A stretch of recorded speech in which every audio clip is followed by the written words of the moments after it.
to master enterprise, and I ain't have to be in school by 10. I then began to encounter with my counterparts on how to burn the block apart. Break it down into sections, drugs by these selections. Some use pipes, others use injections. Syringe sold separately, Frank the deputy quick to grab my Smith & Wesson like my dick was missing. To protect my position, my corner, my layer, while we out here, say the hustler's prayer. If the game shakes me or breaks me, I hope it makes me a better man. Take a better stand, put money in my mom's hand. Get my daughter this college plan, so she don't need no man. Stay far from timid, only make moves when your heart's in it. And live the phrase, sky's the limit. Motherfucker.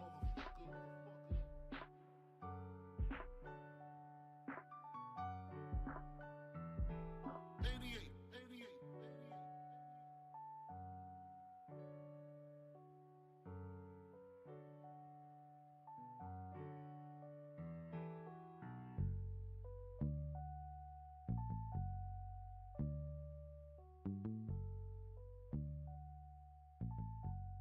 And live the phrase, sky's the limit.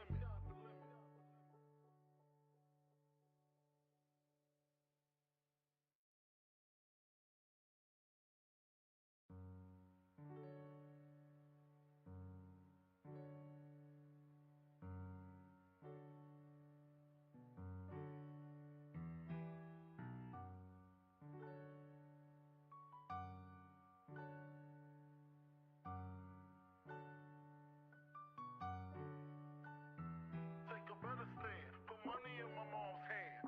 Get my daughter this college plan, so she don't need no man. Stay far from timid, only make moves when your heart's in it. And live the phrase, sky's the limit.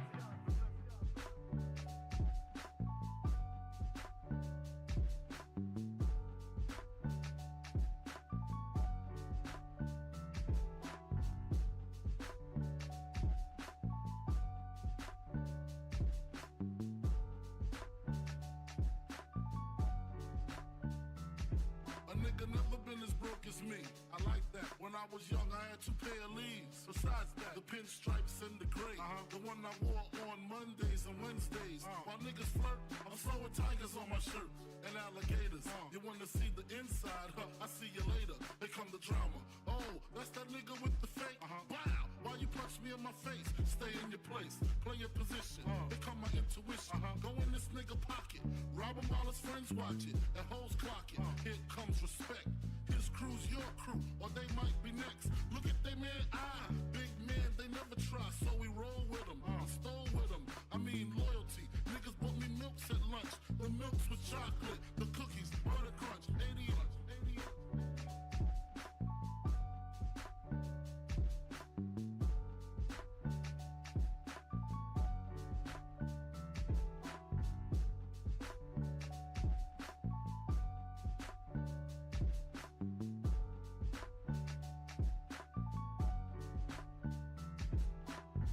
I had enough heart for most of them, long as I got stuff for most of them soft. Even when I was wrong, I got my point across. They depicted me the boss. Of course, my orange box cutter make the world go round. Plus I'm fucking bitches ain't my homegirls now. Start stacking, dabbled in crack, gun packing. Nickname Medina, made the scenes, took my Ninas. From gym class to in-glass, pass off for global. The only nigga with a mobile. Can't you see like total? Getting larger in waist and taste. Ain't no telling where this felon is heading. Just in case, keep a shell at the tip of your melon. Clear the space. Your brain was a terrible thing to waste.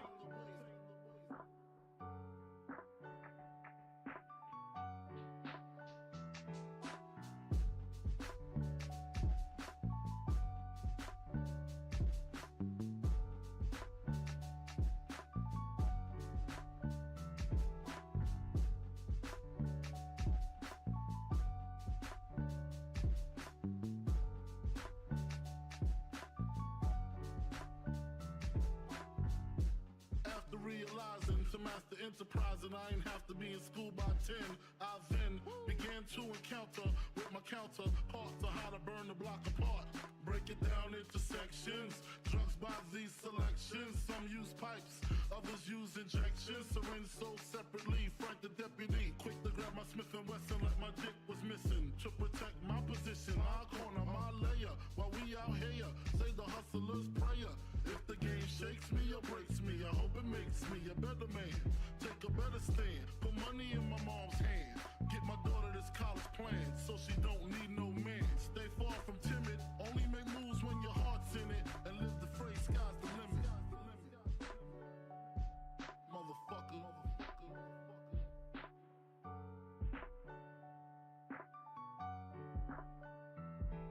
88.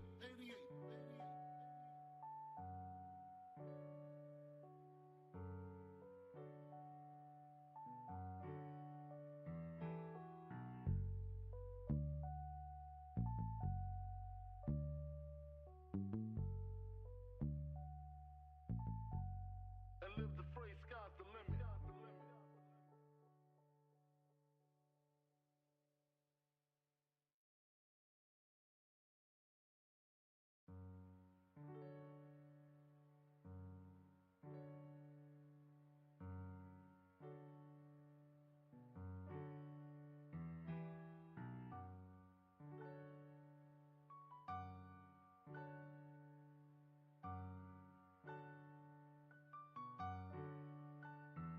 Take a better stand, put money in my mom's hand. Get my daughter this college plan, so she don't need no man. Stay far from timid, only make moves when your heart's in it. And live the phrase, sky's the limit.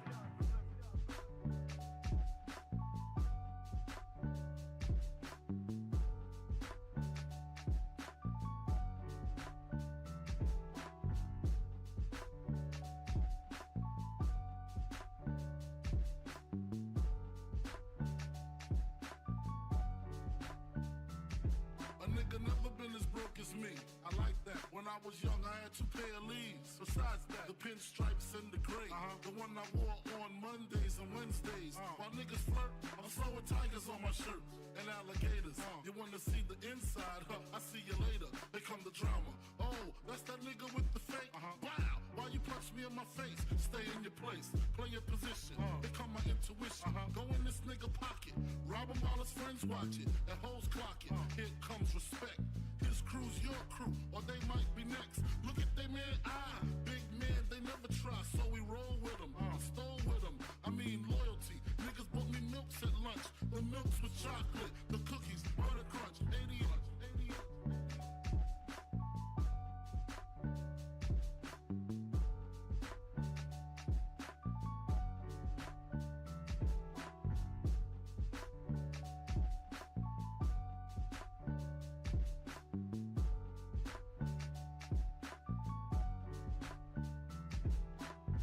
I had enough heart for most of them, long as I got stuff for most of them soft. Even when I was wrong, I got my point across. They depicted me the boss. Of course, my orange box cutter make the world go round. Plus I'm fucking bitches ain't my homegirls now. Start stacking, dabbled in crack, gun packing. Nickname Medina, made the scenes, took my Ninas. From gym class to in-glass, pass off for global. The only nigga with a mobile. Can't you see like total? Getting larger in waist and taste. Ain't no telling where this felon is heading. Just in case, keep a shell at the tip of your melon. Clear the space. Your brain was a terrible thing to waste.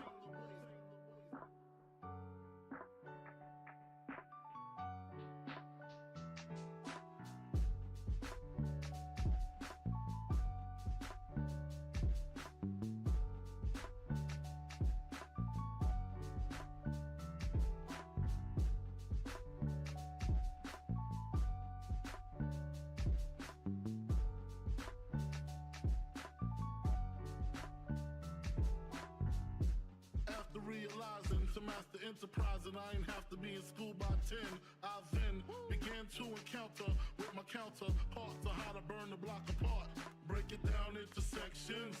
Drugs by these selections. Some use pipes, others use injections. Syringe sold separately. Frank the deputy, quick to grab my Smith & Wesson like my dick was missing. To protect my position, my corner, my layer. While we out here, say the hustler's prayer. If the game shakes me or breaks me, I hope it makes me a better man.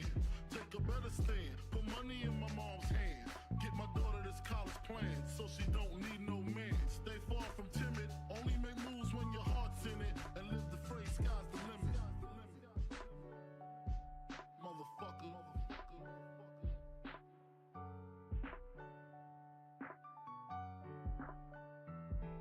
88.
broke as me.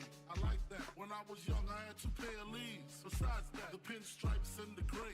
The one I wore on Mondays and Wednesdays. While niggas flirt, I'm flowing tigers on my shirt and alligators. You wanna see the inside? I see you later. Here come the drama. Oh, that's that nigga with the fake. Wow, why you punch me in my face? Stay in your place, play your position. Here come my intuition. Go in this nigga pocket, rob him while his friends watch it, and hoes clock it. Here comes respect. His crew's your crew, or they might be next. Look at they man, big man, they never try, so we roll with them. Stole with them, I mean loyalty. Niggas bought me milks at lunch. The milks with chocolate, the cookies, butter crunch, 80.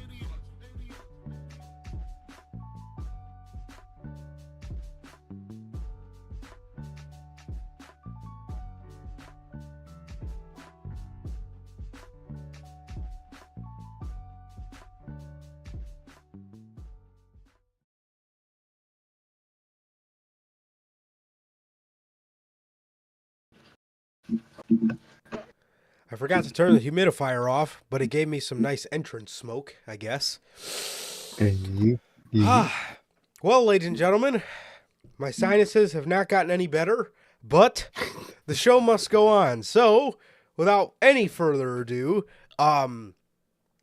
obviously, I say this all the time, I'm going to say it again. If you see me mute and go black screen, it's not a Tony Khan production fuck up. It's probably just me blowing my nose, if you can't tell. But I'm ready to go, man. And I'm excited. We got a jam-packed episode of the news here today for you guys, man. We're going to start you guys off with the World's End review.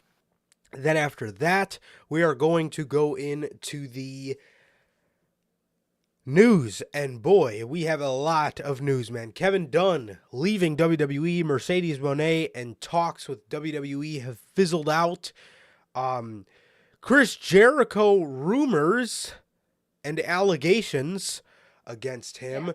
Crazy stuff. Crazy stuff to unpack there. Nothing obviously for sure yet, but we got news on that. We got news on Tony Khan. We got news on Tony Khan's response to when being asked about said allegations. We got news on Trinity, man. We got news on Money in the Bank 2024. We got a bunch of news here today for you guys, man. But without any further ado, let's go ahead and jump right into it, man. So, with that, what is going on, everybody? We are back with yet again another edition of the Notorious podcast and another edition of the news, man. And with that, if this is your first time watching, you guys do not know how the show works. Every Monday, we are on here with Notorious Unscripted after Monday Night Raw, and every Friday, we are on here with the news at 4 p.m. Central, man.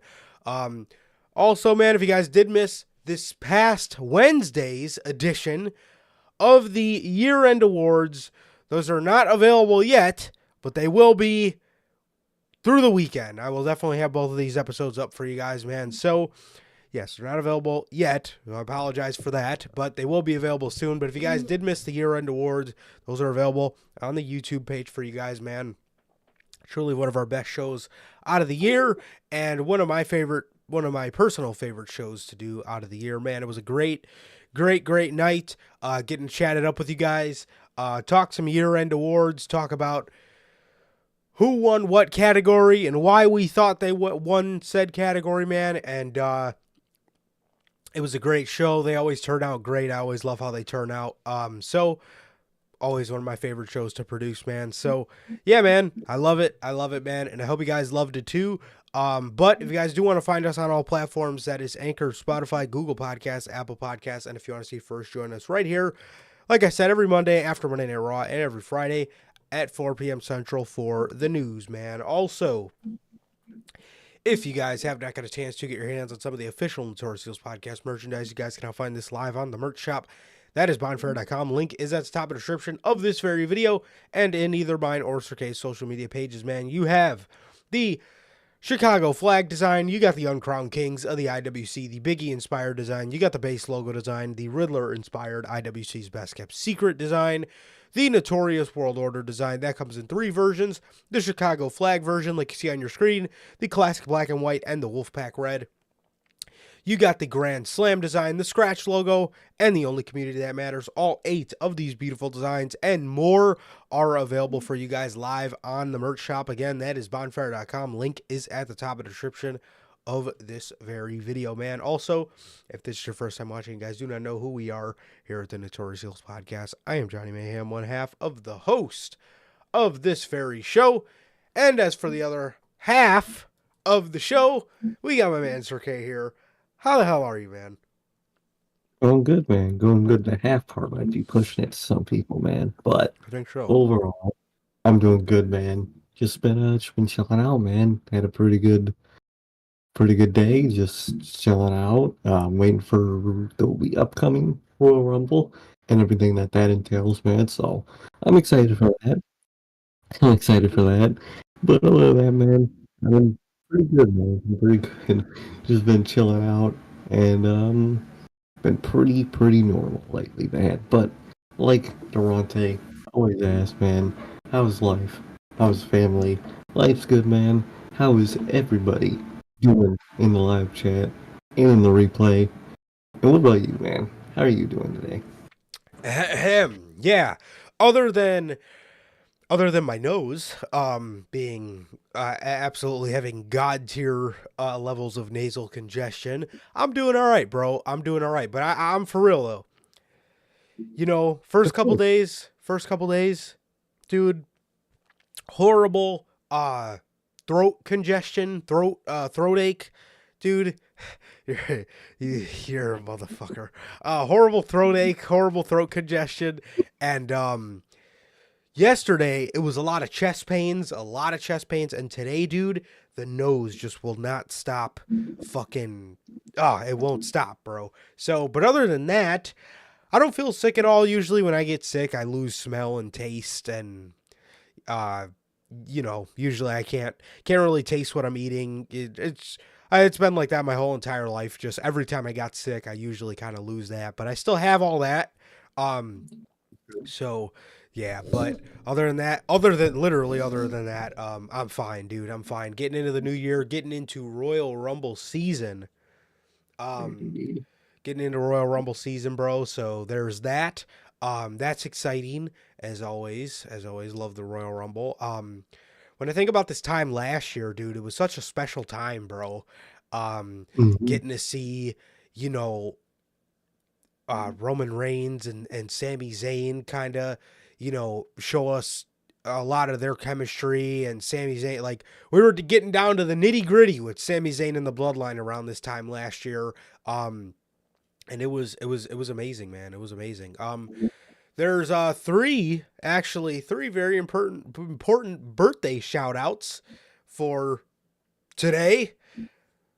First, man, my cousin-in-law, Alex. So shout out to him. Our birthday. Our boy, Bulk, Jose. Oh, yes, it is his birthday. As well as mine and Sir K's bigger sister, Danielle, bro. So happy birthday to those three. Happy birthday. Yeah, man. It's a loaded day for birthdays, man. It's a loaded day for birthdays for sure. But yeah, three very, very special birthdays today. So shouts out to them and happy birthday to them. Also wanna just say yeet, as you can see by the shirt. So shout out to Mr. J Bird. Wherever he may be.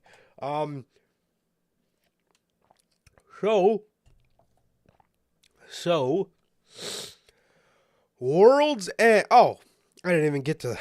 As Durante always asks, I'm good. Family's good. What about you, Durante? Anthony, I told you, Anthony. Bell and JT. How the hell are you guys, man? How the hell are you guys doing? And thank you guys for being here, whether you're here live, whether you're going to be here in a little bit, or whether you're a part of the Replay Mafia. Thank you guys for being here. And thank you guys, man. We love you guys. Anthony gives out a prediction, man. He says she's definitely coming to the Royal Rumble. I'm assuming you're talking about Mercedes, and we'll definitely get to it, but I hope so. And honestly, I could see it, and we'll get to why. Bell says, hi, guys. Hey. What up? At this point, with Mercedes, I'm not believing anything about where she's going until her music hits, wherever that will be. Everything else is just noise, and only Mercedes knows where she's going by launching the bidding war of 2024, to quote MJF. 100%. 100%. Yeah, 100%. I mean, at this point, dude, I'm so tired of these dirt sheets saying, oh, they're not talking to Triple H and they're not talking to WWE, and they fucking come out. The same thing happened with two of the biggest stars in the modern era, Bray Wyatt, CM Punk. Those are your two biggest examples of, oh, they haven't even talked, and sure enough, they signed a whole ass deal by like with Wyatt. They said no talks whatsoever, and later that same night he returned. Like, come on, dog. The only people who are gonna know, honestly, the only fucking people who are gonna know if these talks happened is fucking Triple H and T-Mobile, or whoever the fuck or whoever the fuck Triple H gets his phone carrier service from that can look up his fucking phone history. Because, I mean, obviously too, like Nick Khan and stuff like that, but honestly, those are the only people that are gonna fucking know. Because as we have come to figure out, Triple H, if he wants to keep a secret, he can keep a fucking secret. Mm-hmm. You know, and that's one thing I love about Triple H, you know, as opposed to, here we go, as opposed to Tony Khan. This man just, it almost seems like he purposely leaks his shit for no reason, to ruin a good surprise. Just so people will tune in, just so we can get the numbers looking good. It's like, dude, save for the moment. That's what you used to do. That's why people would tune in for the moments. It's like, you're, I don't get it. Like, you know, obviously All Out 2021, we knew Bryan was coming in, but like Adam Cole, nobody had a clue about Adam Cole. Nobody had a fucking clue about Adam Cole. And if we did, the moment would have been less special, because when those lights went out, everybody expected Danielson, and it was fucking Adam Cole. And that like absolutely tore the roof off the place. And then Bryan came out just a few short seconds later and absolutely tore the other roof off the fucking place. You know what I mean? So like, Tony Khan does that kind of stuff, and I absolutely hate it. Keep a surprise. Do it for the moment. Add that level of unpredictability to your programming, because if you add that level of unpredictability, people will always tune in, be just in fear of missing something. Exactly. It works every time. I don't know why he doesn't think about that. Seriously, bro. Let your fans do your rumbling. Get people to tune in. You know, and you're off. You know? I don't know, man. But speaking of Tony Khan, but we will get to Mercedes in a moment. Trust me, we got some stuff to talk about with Mercedes. And of course, the homie JT. What is going on, bro? What is going on? I'm doing good, bro. I'm doing good. How about yourself? And it seems like you're sitting in the same boat I am, man. So I hate being sick. I fucking hate it so much. I hate it so much. I tried to work out 2 days ago, Wednesday, like I said, when I was having throat ache and a little bit of chest pains, and by God, on my run, I almost fucking passed out.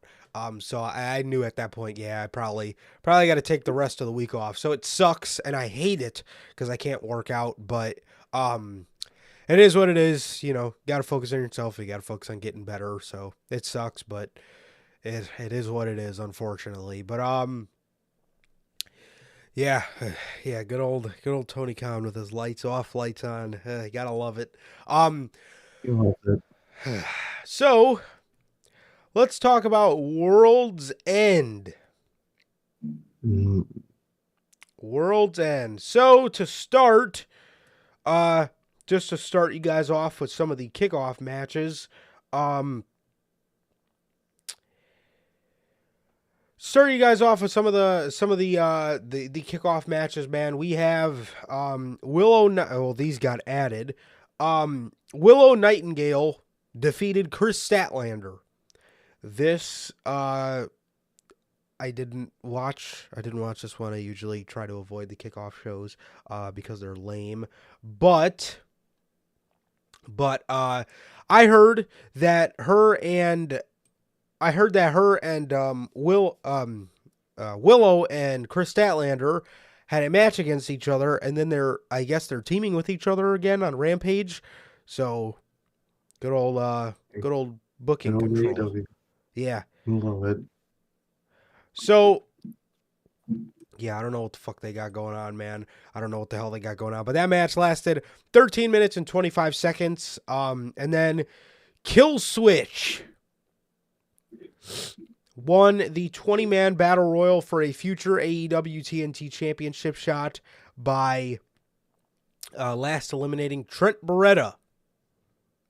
Trent Beretta is somebody who got eliminated in got last eliminated in the Battle Royal and against Luchasaurus, and then the next week on Dynamite he goes on to get a All Atlantic title shot not All Atlantic, a Triple Crown title shot against Eddie Kingston. So yeah, Makes nice. no fucking sense. Lose one title shot, you get another. Yeah. Did you see, dude? I gotta mention this, bro. Did you fucking see that Jon Moxley was making fun of the fact that New Japan has too many championships? Ain't no way. Yeah. Bro, you guys are in the same fucking boat. Literally. Same fucking boat. I'm sitting there thinking to myself, I'm like, well, if that's how you feel about New Japan, then how the fuck do you feel about your own company? Because there's no way you look at that and say, we have enough championships. Or we don't have enough. Like, you long have enough championships. Seriously. I think I misworded myself. There's no way, no, I'm not talking to you, Siri. There's no way you look at that and say, our company is fine with championships, but New Japan has too much. There's no way. So you know that man thinks, and he was even quoted as to saying something along the lines of like, less championships makes the championships more prestigious. You know, so Like, I don't know.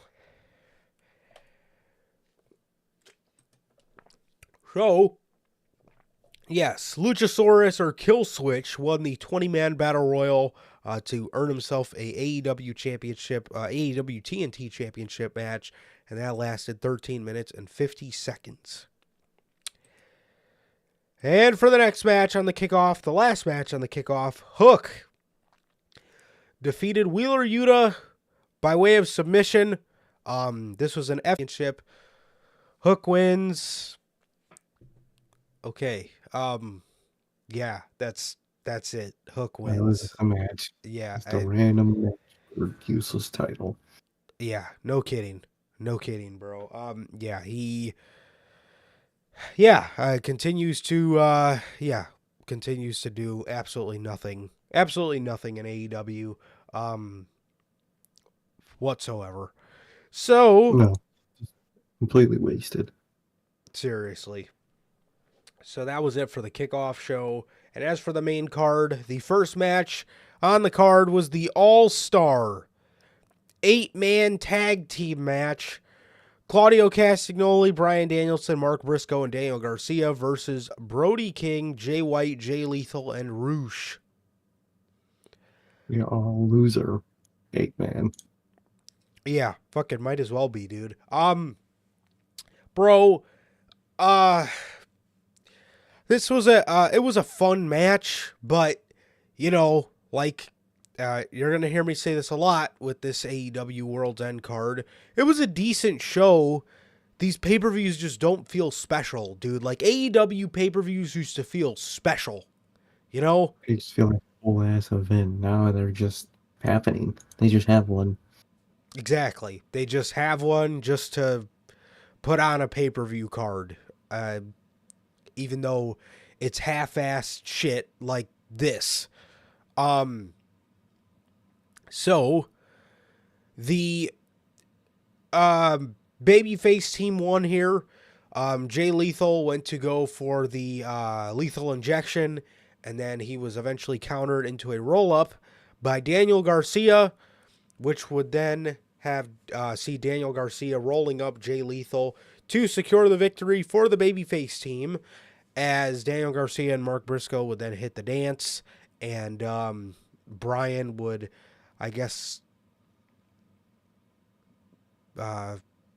talk Daniel Garcia down or whatever. He said something to him because Daniel Garcia was looking at him funny as Brian and Claudio were walking away. So I don't know what he said to him, but I don't know, man. Definitely, man. Definitely interesting. But again, match is useless as World's End. Which I'm glad so far in 2024 their next pay-per-view is Revolution in March. Which that I'm glad that we're not getting a pay-per-view this month and February. But I still feel like we're gonna get like a standard of like 6 to like 8 pay-per-views yearly, which that in itself is just too much for AEW. Yeah, man, 100%, 100%. I would absolutely hate to see, them go that route. I don't think they need to go that route, but I don't know, man. I don't know. I don't know. I know it's coming, but it doesn't make it any better. But like you said, man, I am glad that their next pay-per-view is Revolution, for sure. But then again, they could do this the way they announced World's End and just randomly in an episode of Dynamite just announce that they are having a pay-per-view. The thing is, they had the banner up for Revolution in the arena like they do for their next pay-per-view, so I think it's solidified at this point. And if that isn't solidifying it, then holy fuck. Seriously, man. So that was that match. And then with the next match, we have Andrade El Idolo versus Miro. Andrade El Idolo versus Miro. Dude, this match was good. But what was even better is the news that we got before World's End went on. And we'll get to that in just a little bit. But as for the match itself, it was pretty good. Andrade was about to beat Miro with the figure 8. He bridged up into the figure 8, and CJ, Lana, swept his arms out from under him and turned on Andrade. This would then lead to Miro hitting him with a Machka kick. He would then kick out, and then he would put him in the accolade or the game over, whatever the hell it's called. And he would beat him and secure the victory, thus ending the run of Andrade in All Elite Wrestling, man. But as for the match, it was pretty good for what it was. And yeah, I'm glad that they gave Andrade a send-off match. Yeah, I like that they did that, man. Good for him and good. And I like what they're doing here. They might as well made it a loser leaves AEW match. But, well, they both were laid on the ground trying to lose. But glad they did it the way they did, and I'm glad we got to see Andrade get sent off, man.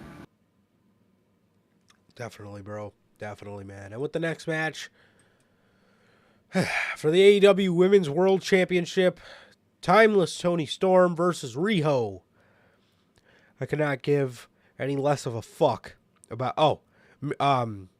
the opening match went 17 minutes and 50 seconds. Miro and Andrade went 14 minutes and 45 seconds.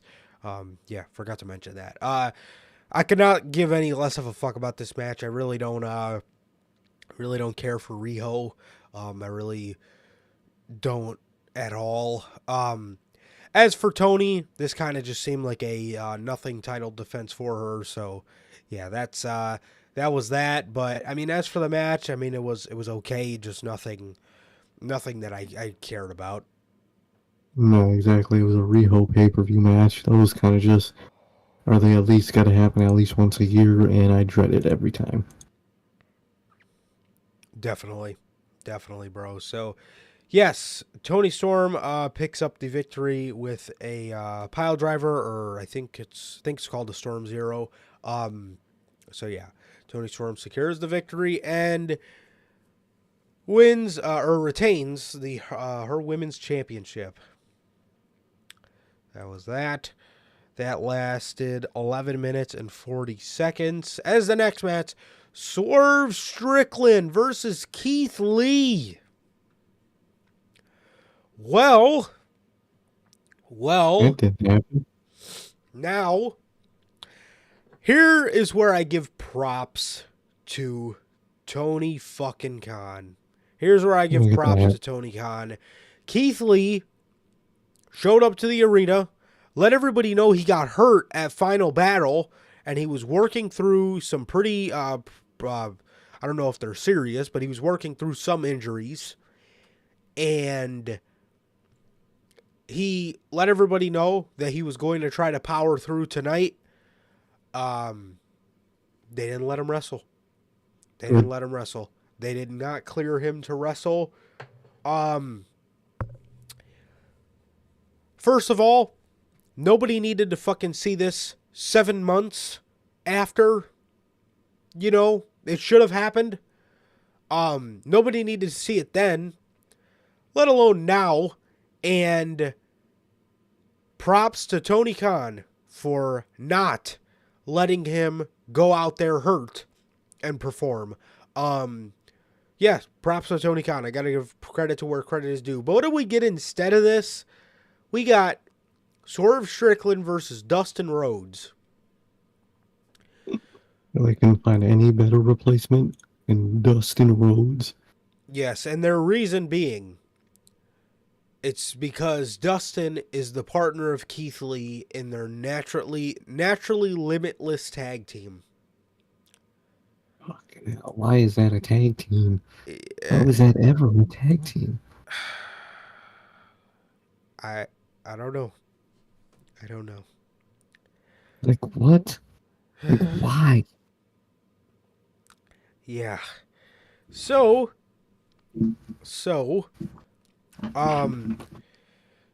Swerve ended up facing Dustin Rhodes here. He gave him a swerve stomp onto a cinder block in the beginning of the match. Pretty much mopped the floor with Dustin Rhodes in 9 minutes and 30 seconds. And Dustin Rhodes, was getting helped out by the refs, but then he wanted to go back and compete. And it was pretty much, like I said, just Swerve mopping the floor with him. He ended up just beating him with a swerve stomp. He looks into the camera after the match and he says, "My time will never be wasted ever again." I hope not. I hope that comes true. Yeah, as he walked away. And, yeah, that was that. And Swerve beat Dustin Rhodes in 9 minutes and 30 seconds. God. What a waste of everyone's time. I get wanting to keep Swerve on the pay-per-view still, but you could have done anything else with him. Seriously. Maybe put him against somebody actually intriguing.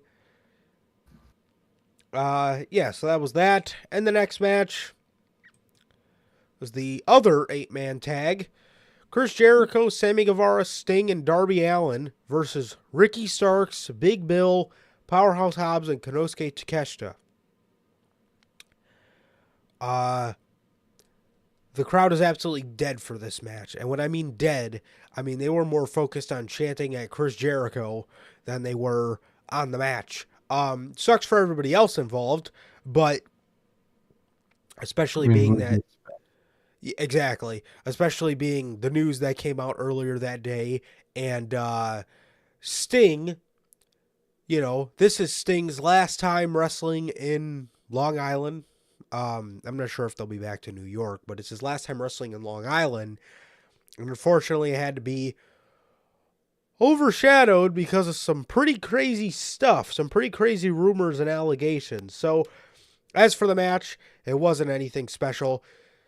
Sammy Guevara ended up pinning clean the tag team champion, Ricky Starks. Good Lord.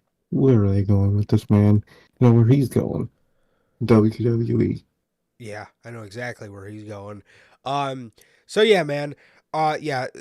People weren't really too intrigued with this. They were chanting NDA They were chanting fucking CM Punk. They were chanting Kylie Ray at Chris Jericho. There's signs in the crowd that said, Jera, go away. World's NDA. Good Lord. What did they expect keeping this match? Yeah, exactly, bro. Exactly. I mean, I don't know, man. I don't know. So this one went 15 minutes and 40 seconds with Sting getting the standing ovation after the match. And then at that point, it finally seemed like the crowd said, "Oh shit! It is Sting's last time wrestling in Long Island." So, or on Long Island. So yeah, man. So that was that. This one lasted 15 minutes and 40 seconds.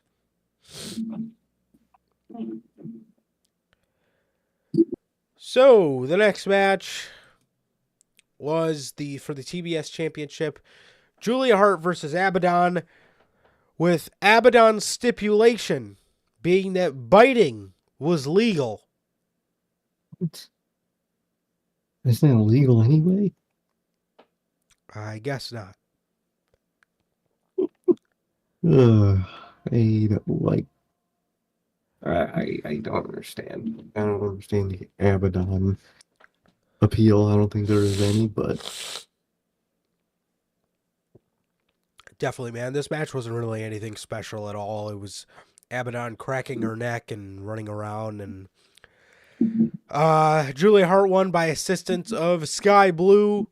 And Julia Hart, yeah, beat Abaddon in 11 minutes and 35 seconds. Nothing special, man. Nothing special. nothing at all, man. Don't even know why they put Abaddon on the show.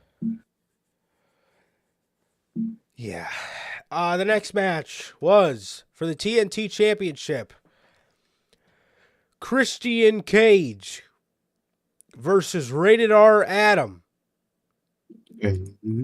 for the TNT Championship in a no DQ match. This was actually, I would say, the best match of the night. I would say this one was the best match of the night. This one was really cool. Edge wore his old WrestleMania 22 gear when he faced Mick Foley. So that was really cool callback to that. And yeah, these guys beat the shit out of each other, man. They put on a really good match, and it's just so cool to see Edge and Christian operating at the level that they're operating at the age that both of them are at. It's really cool to see. You can really tell Edge is having a blast in AEW, and it's a lot more of a blast than him being at WWE for me. I enjoy watching Edge, man. I enjoy watching Edge, as to where in WWE, you know, I wasn't really too big on Edge, to be honest, bro. I wasn't really too big on Edge. So yeah, man, but he looked like he was having a blast. He's fucking jumping off of the little staircases that you use to go up into the higher seats of the arena. He's putting people through flaming tables, kendo sticks, chairs. You imagine it, bro. He did a really cool callback to the Judgment Day spot in this match, where he gave Christian the Glasgow smile, you know, where he uses the bar from the chair and does the crossface. So that was really cool callback to what the Judgment Day did to him. It's a really good match, man. He put Nick Wayne through a flaming table. He ended up after he did that, he ended up hitting Christian Cage with a spear and beating him for the TNT Championship. And he ended up beating him for the TNT Championship, won the belt, and then afterwards, Kill Switch came out and was about to cash in his contract to give to, you know, win back the TNT Championship. And after that, he was confronted by Christian Cage and bullied into giving Christian Cage the TNT title contract, which he gave him, and Christian Cage cashed in right there. I think he hit him with a kill switch or a unprettier or whatever they call it, and he defeated Rated R Adam and won back the TNT Championship. So in the end, Christian Cage walked out with the TNT Championship, man. Definitely, man. Really like the match. I like what they did in the match a lot. Love all the spots. I love the vibe that it has in AEW. I think it's really good. Christian obviously is the fucking goat, man. They botched that table spot a little bit. You know, my man, Nick Wayne didn't really go through it. He kind of just bounced right off the fucking flaming table, and it fell. But other than that, the match was really fucking good, man. And I like what they did at the end with the little switch up. You know, Kill Switch gave up the contract, so Christian can win it back. I like how they did that. And if you notice, a classic TNT title moment where they just switch it, same night or quickly. But this time, no one really cares because there's a story to it and it means something. That's what we need to see more with the TNT title, man. It really is.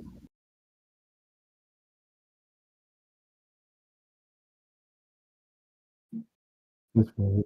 It really. Oh shit! It really is, man. I hope we see more shit like not more shit like that of you moving around, but it's so valuable where it does move around like that, it doesn't matter. Definitely, bro. Definitely, man. And yeah, man, there was a lot of story added to it, so it did make it a lot better of a flip flop, I guess you could say.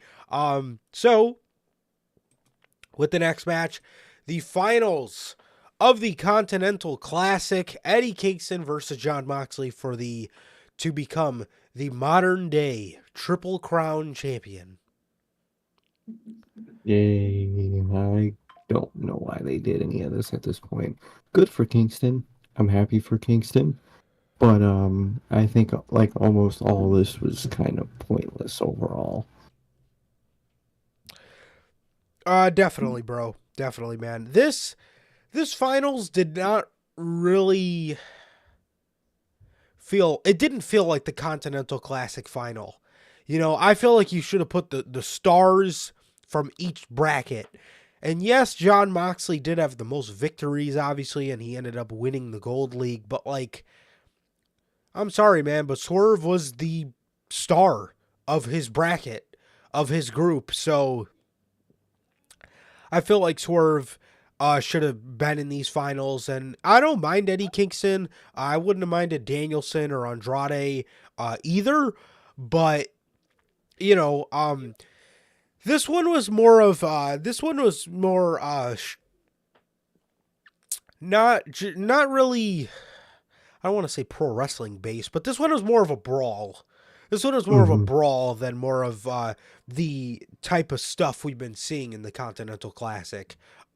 So yeah, man. But yeah, it was just it was a lot of the typical spot. Moxley does it all the time, and Eddie Kingston does it all the time too, where they just stand there and they hit each other and see who hits each other the hardest type thing.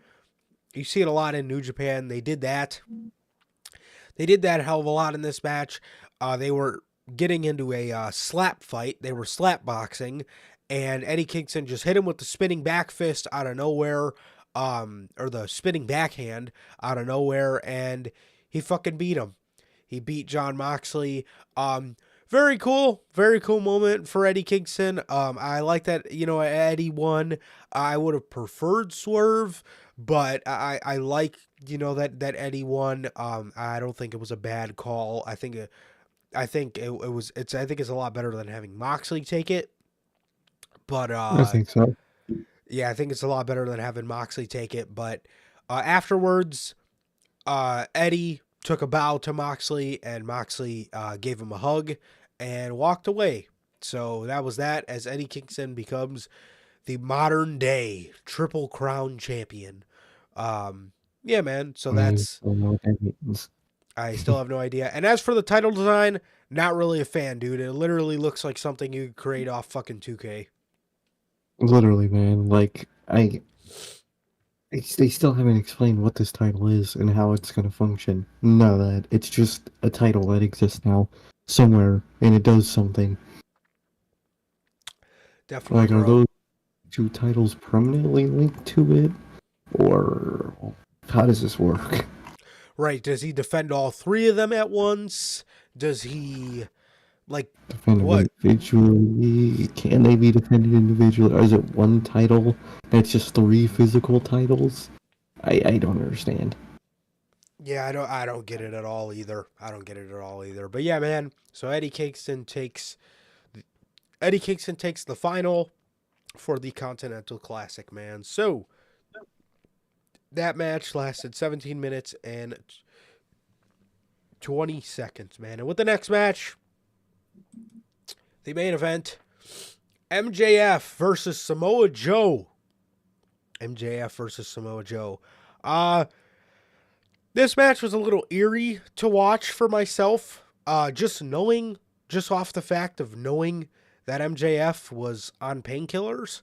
So that was kind of for me to watch. As for the match itself, it was good. It was good. But they worked. They did the best with what they had to work with, man. I mean, this man MJF couldn't even he had to do this at multiple times just to lift his arm up. He had to take his other arm and lift his other arm up because he couldn't lift it. So they worked best with what they got. Yo, what is going on, Durante? What's up, man? How you doing? But yeah, man, they worked best with what they had to work with, and I can appreciate that. But as for the ending, MJF looks towards Adam Cole for the ring. Adam Cole does the Wardlow spot where he's patting around and he can't find it. And then he finally finds it and he gives it to him. And by that point, Samoa Joe had already been up and he put him in the coquina clutch, had him in it. Adam Cole started patting on the ring, getting the crowd into it. MJF starts kicking his feet around, and just a couple short seconds later, he fucking passed out. And MJF lost the AEW World Championship to Samoa Joe. Samoa Joe picks up the championship, holds it up, and fucking walks out as if nothing just happened. The ending to this match absolutely fell flat on its face. It was absolutely a production dud in terms of making Samoa Joe's fucking first world championship in a long time feel like absolutely nothing. Literally, man. I mean, I'm glad he won, and I'm finally glad he got that moment of winning a world title in a major company. But like, what are you guys doing here? You didn't fucking make it feel like a moment at all. If anything, let him celebrate for a little bit, and then you bring the fucking mask guys out. He dips, and then they do the whole reveal. It like, I don't know why they did it like that. He had no time to soak in that fucking moment. They just fucking sent him off to be changed, to change and go do that. And I don't understand why they did that.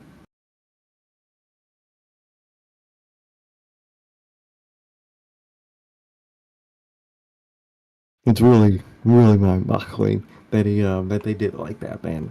They should have given him more time. Definitely, man. Definitely, bro. Yeah. So, yeah. I don't know. It really, really, really fell flat on its face for me in terms of the ending of the match. I was happy that Samoa Joe got the title. I was a little sad that Max's reign came to an end because there's no beating around the bush, man. He's the best AEW World Champion we've ever seen. We talked about it in the year-end awards, man. Put on great stories. Put on stories that you can invest yourself into. Put on great matches. What more can you ask for, man? What more can you ask for? But this, in terms of how Samoa Joe's championship moment felt, it fell flat on its face. In terms of the devil reveal, I thought it was done very good. I thought that the devil reveal was done very good. The masked men came out. MJF tried to fend them off. They then held Adam Cole. They held MJF. They were about to hit MJF in the head with a chair, and Adam Cole was screaming, "Hit me!" MJF was then screaming back at them, "Don't fucking hit him." They were about to hit Adam Cole. Lights go out. Lights come back on, and the four guys are standing behind a guy sitting in the chair. And that guy sitting in the chair was none other than Adam Cole. He had his hair in front of his face. Which was a really cool visual. He then flipped his hair back, and he stared right at MJF as the other guys took their masks off, and it was Wardlow, Roddy, Matt Taven, and Mike Bennett of the Kingdom. And MJF started to cry as he stood up and he went to walk towards Adam Cole, and he was saying, "How could you do this?" Roderick Strong hit him with a jumping knee. They beat the shit out of him. Wardlow gave him a power bomb as Adam Cole was sitting in the chair, and he pulls out the devil mask from his coat. I heard a rumor that he was supposed to be wearing the devil mask and take it off, but I like what he did with the hair. I think it still made for a really cool visual. And the one thing that just sucks, man, is Adam is injured. Max is injured. So we're probably going to pick this up in the middle of next year. But in the meantime, I just really hope that the Undisputed Kingdom doesn't fizzle out with Adam Cole not being able to perform in this time. It's tough, man. I hope not, but I could definitely see elements of it, because we already got a hint of something. Of a one member is going to get fizzled out this year in that group after Wednesday. So they're just teasing that. I think, I won't talk about the specifics of it till Monday, but Wardlow is just a stand-in for Kyle O'Reilly till he comes back. 100%. I'm excited for him to come back, because I think Kyle O'Reilly will make the group way better. Yeah. But, at the end of the day, it's the Kingdom, bro. I don't really care much for him, and I don't think much of the audience does either. I don't think the group itself is really going to last. I really don't think it will stick. Adam Cole will stick as a heel, obviously. Right. But those two just aren't going to hit. Everyone's going to think of the Undisputed, and they ain't nearly no Undisputed, man. At this point, I don't care how fucking goofy that man is. Hire Bobby Fish and bring back the UE, man. Just do it. Absolutely. I 100% agree, dude. Every twist and turn, Tony Khan has tried to make some sort of Undisputed variant, and all of them suck. They do. They just don't hit. Because that's not the Undisputed, man. You have all the members except one employed. Just employ the one again. And then let's go, man. Let's go. Adam Cole clearly likes this company. He does. I don't see him going anywhere anytime soon. So you got him. No matter fucking what Bobby Fish fucking whispers in his ear, he ain't going. So, come on. You got him. Just hire Bobby Fish, and you got the Undisputed again. Exactly, bro. So, yeah. And, we'll talk about that on Monday. Oh, no, you go ahead. That fucking theme song, dude. What the fuck was that? I thought that shit was trash. I can't lie. I hated it. From what I heard of it on Dynamite, personally, I didn't hate it, but I would probably have to listen to the full version to really get a grasp on what I'm listening to, because all I just heard was Undisputed Kingdom. And then it was kind of just I did like the guitar solos in it. I'll give it that. It sounded very Undisputed Era-y. It sounds like they're trying to make their own Undisputed Era theme song, and the instrumental part sounds good. But dog, what is that vibe, and what are those lyrics? Yeah, I'll definitely have to give it a full listen. I seen AEW Music posted it, but then they deleted the tweet. So I don't know if I could check real quick. Let me see if it's on Apple Music. Let's see. Speaking of deleting music, do you have that part of a certain person's news? What's that? Speaking of deleting music, do you have that part of a certain person's news? I don't, but we could go over that when we talk about Mercedes. I got you. I got you. Yeah, it's not on. It's not on anything yet. So yeah, it's not on Fuck anything yeah. yet. But And Mikey suckers. so no, I thought the devil reveal was done perfectly. I'm glad they didn't put any stupid people involved. I mean, yes, they did put the kingdom, but let's be honest, the kingdom do make sense. They are a part of the story. It's just not who I would preferably have in the group, personally. No, not at all. But with that, they are a part of the story, so it would obviously make sense for them to be there. I don't like it. But it's not something completely out of the blue like a fucking Jack Perry. It's all people, No. that have history with Adam Cole. Either they have history with Adam Cole or they have a history with hating MJF. So Exactly. So it makes sense, man. It's a group that makes sense, but I don't think the members will last, man. They just don't. None of them hit. exactly. It's not as bad as the Firm, but it's not Mm-mm. as good as like the Pinnacle, because the Pinnacle No, they that just was look star so power. great. They look so That was great. They really did, every and they member just was flopped. phenomenal. Literally, they just gave up instantly on the group and just fucking moved on. Made no sense. Seriously. So yeah, I really I can't believe that group ended like that. Yeah, that's the best way to describe it for me, man. It's better than the Firm because that made absolutely no sense, but it's worse than the Pinnacle. So Hmm. yeah, Definitely.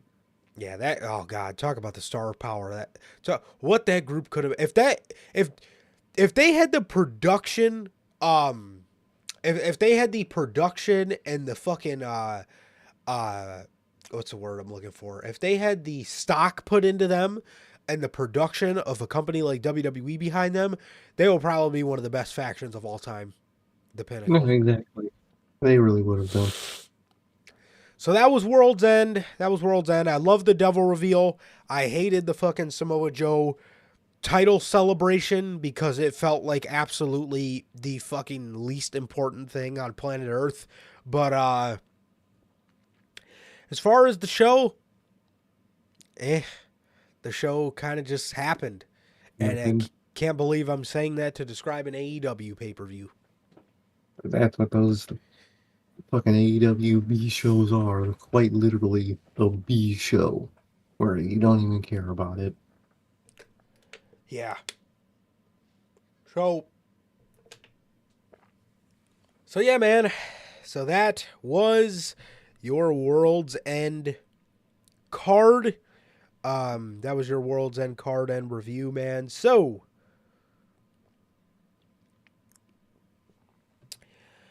what should we talk about first, man? What should we talk about? Sir K, what do you want to start with? Ooh, it's tough, man. It's tough. Maybe we get this Mercedes stuff out the way. Okay. Cool. I'm down. All right. So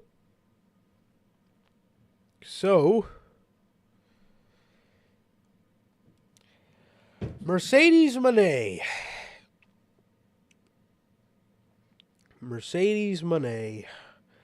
So first off, let's talk about Mercedes and WWE. So, Mercedes and WWE are no longer in active negotiations regarding a return per Fightful. The two sides have recently been discussing a potential return. However, talks broke down and WWE walked away as a result. WWE sources expect her to appear elsewhere imminently.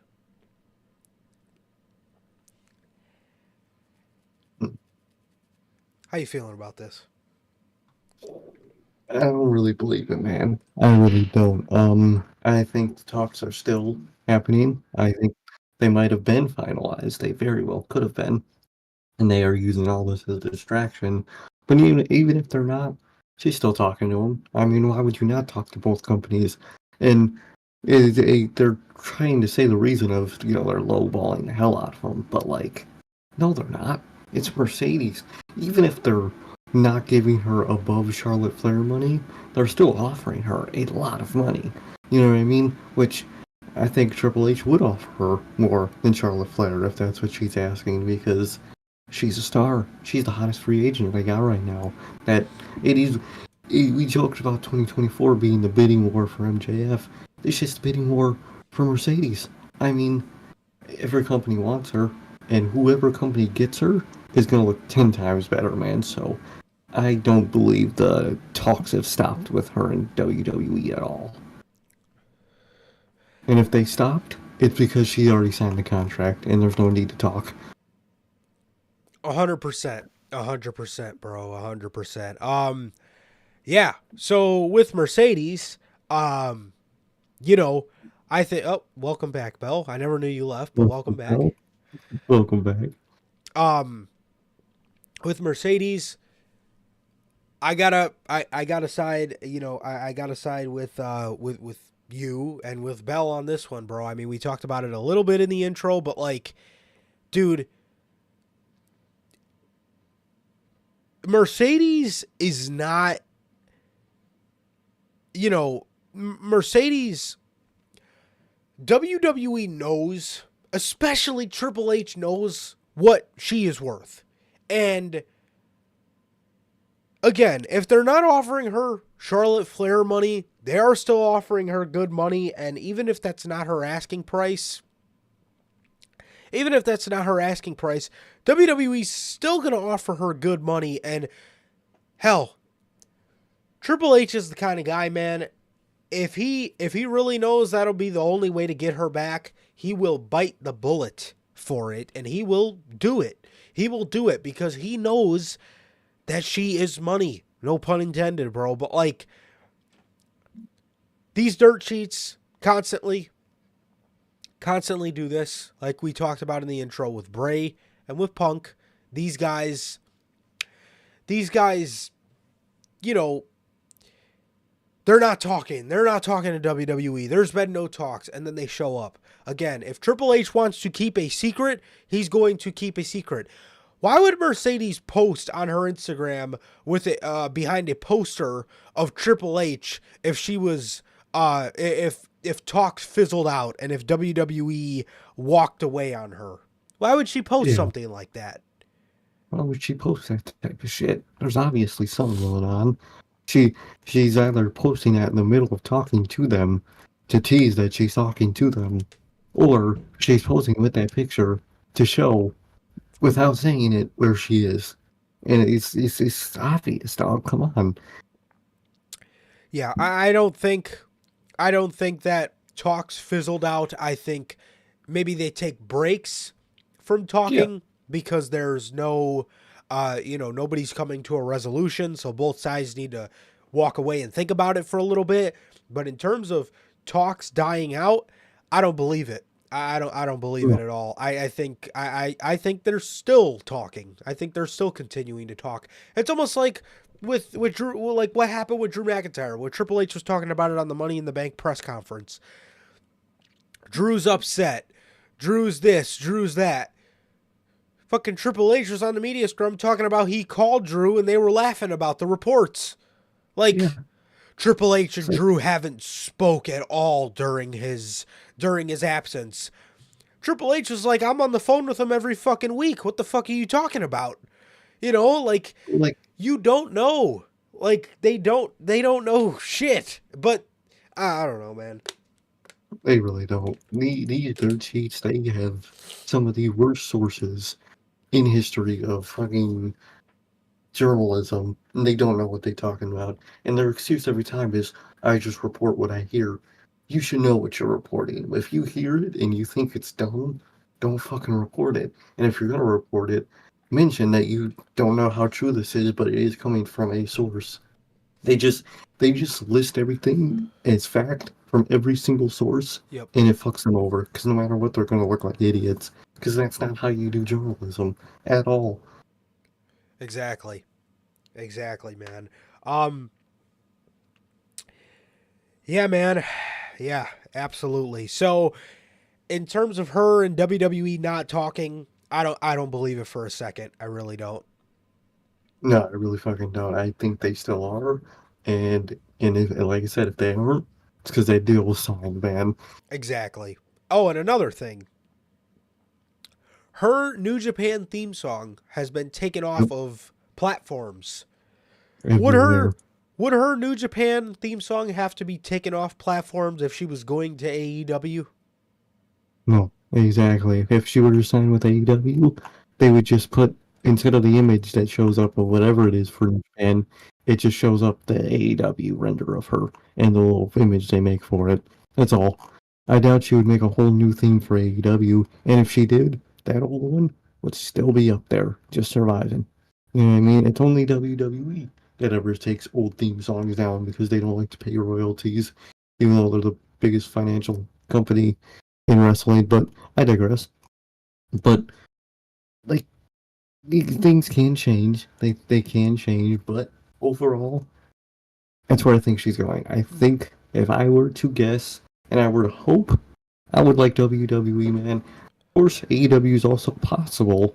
Um, but I think both companies want her, and whoever gets her, they're going to be fighting for her because whoever gets her, that's going to solidify their women's division. 100%. 100%, man. So, with that,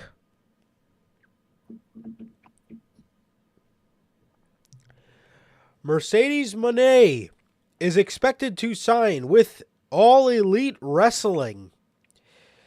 It looks as though Mercedes Moné will become All Elite in 2024, as Fightful reports that Moné has continued talks with AEW after discussions with WWE recently broke down. At one point, it looked as though the chances of her going to AEW are weak. However, it now seems as though AEW will be the landing spot for Moné, who is said to be seeking one of the largest contracts in women's wrestling history. Well, she is. Wherever she goes, she's the largest contract in that company. So, hold on a second.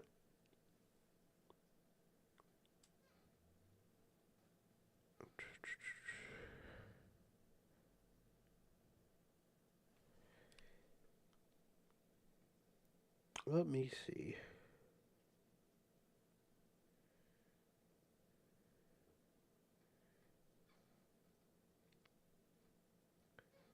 I really don't, JT. These dirt cheats just say shit.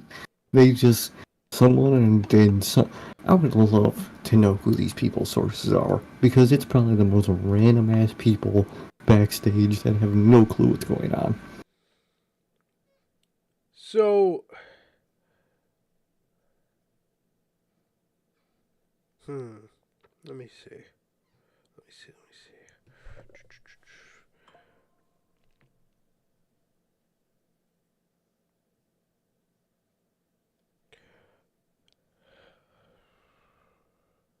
Okay, that's funny because Fightful Select reported not long ago at all, within the past month, that Mercedes and AEW's plans were scrapped. Yeah. What happened to that? First plans get scrapped. She talks to WWE. All of a sudden, WWE just no sells her. Essentially, is what they're saying, and she just talks to AEW again. Yeah, and What? now this is the landing spot for Mercedes Moné. But the fucking talks fizzled out. What are you Yeah, guys talking about? whatever happened to them being scrapped? I'm telling you, bro, these people, they put that shit out, like you were saying, as if it's opinion. Or as if it's fact, I mean. As if it's fact. And it's like, it's not It's all fact, dude. speculation. It's fucking rumor. It's hearsay. Exactly. Because obviously, she's talking to both companies, and both companies are cocky as hell. They think they're gonna get them for each one, so they're telling their guys, "Oh yeah, we got her secured in the fucking bag." And these dumbass sources that are probably some fucking catering junkie in the back, fucking goes and tells Fightful to get any bit of money they can. Like, your sources are garbage. They don't know what they're talking about. And you know they don't know what they're talking about. So tell us This is what I hear. I don't know how believable it may be, but this is what a source in the company is telling me. Say it like that. You're just saying, oh, no, she's going there. Oh, wait. 5 days later, oh, wait. Nope. She's going there. Hold up. That's all they do. I don't know, man. I don't know. But if she does go to AEW and she does secure one of the largest contracts in women's wrestling history, good for her. She deserves it. And I'll tell you this. If she goes to AEW, Tony, I know we said this a lot of times, but this time, this is as real as it gets. This is your last chance to show that you give a fuck about women's wrestling. Because not only do you have Mercedes now, you just got one of the other hot free agents on the women's wrestling market. You just signed Mariah May last year. I mean, dude, you look at that women's division, dude, there's no going back now. There's no going back. If you get Mercedes, bro, again, there's no going back. That'll be Mercedes, Tony, Mariah, Deanna, Athena, fucking Britt, Jamie Hayter, Julia Hart, Sky Blue, Willow Nightingale, Chris Statlander. Bro, that's more. That's more than enough. Oh, yeah. That's more than enough for what you need for your women's division. Ruby Soho, bro, there's no going back now. None. Nope. You gotta go full into it now, man. You really do. If you get her, you have to go crazy. Now, I'm not saying women's tag belt crazy, but you gotta go crazy for that women's division. You gotta care about the fucking women's division. Yes, all you need is the women's championship. And with the division you have two of them. You only need singles women's championships. Please, no fucking women's tag titles. For the love of God. From the interview that people were saying that was from, apparently he kind of just said that to answer the question and moved on. So I don't think he's gonna do it, to be honest. But dog, don't put that in this man's head. Seriously. Fucking seriously, bro. But since Tony Khan likes to spy on WWE so much, hopefully he will see how that worked out for them. So I hope so. Because even Triple H don't even know what to fucking do with those titles. That's how bad those titles existing are. Even Triple H is like, yeah, these are kind of, can't really do nothing with these. Exactly, bro. So and like Bell says, man, even if she goes to AEW, she'll still obviously end up back in WWE in a couple of years. So exactly. So that'll be that. But wherever she goes, I wish her the best, and I'm happy for her. Where I would prefer to see her go at this point is WWE, but with when you lay out the AEW women's division on paper, and then you add Mercedes to that, it is a good look. I just hope Tony Khan books it to be that good of a look. So that's the only thing that concerns me about AEW is we know about their reputation with that women's division. So we know about it, and that's the only thing that concerns me about Mercedes going there, as to where I feel like WWE puts more care into their women's division than AEW does. So that's the only thing that concerns me. But wherever she goes, she knows what's best for herself, and I hope she makes the right decision. So, yeah. Definitely, man. Definitely. I hope it goes well. Definitely, man. And with that, speaking of the AEW women's division, Deonna Purrazzo, the virtuosa. Deonna Purrazzo is all elite. You see the graphic on your screen there. Yeah, man, Deonna Purrazzo is all elite.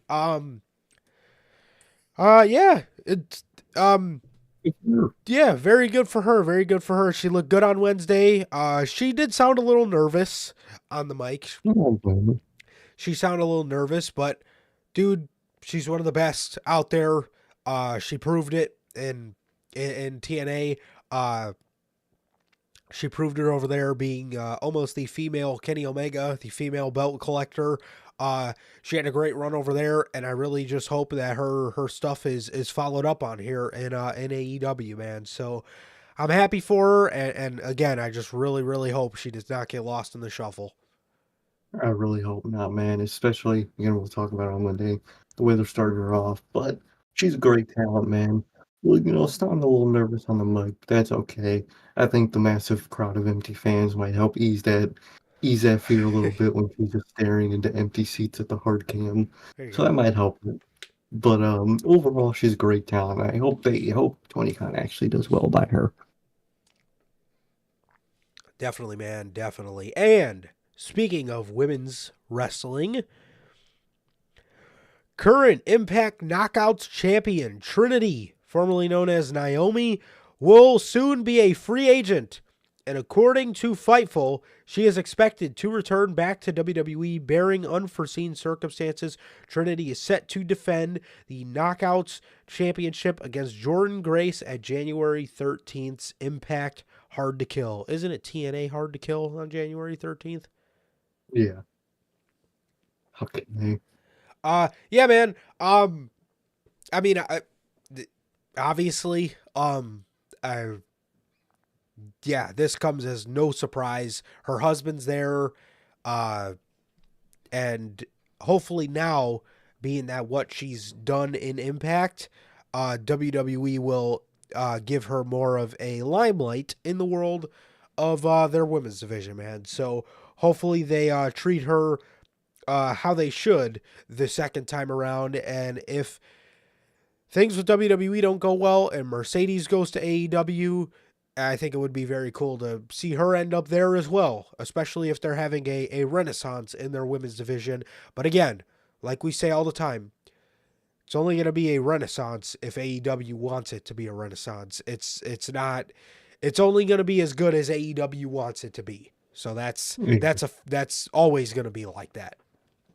Exactly. A signing will only be as special as they make it to be, man. And hopefully they make it.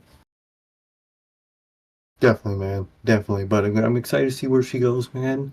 And I hope it goes well for her, man. I hope that everything goes well. I hope she goes where she wants to go. And I can't wait to see how that goes, man. Definitely.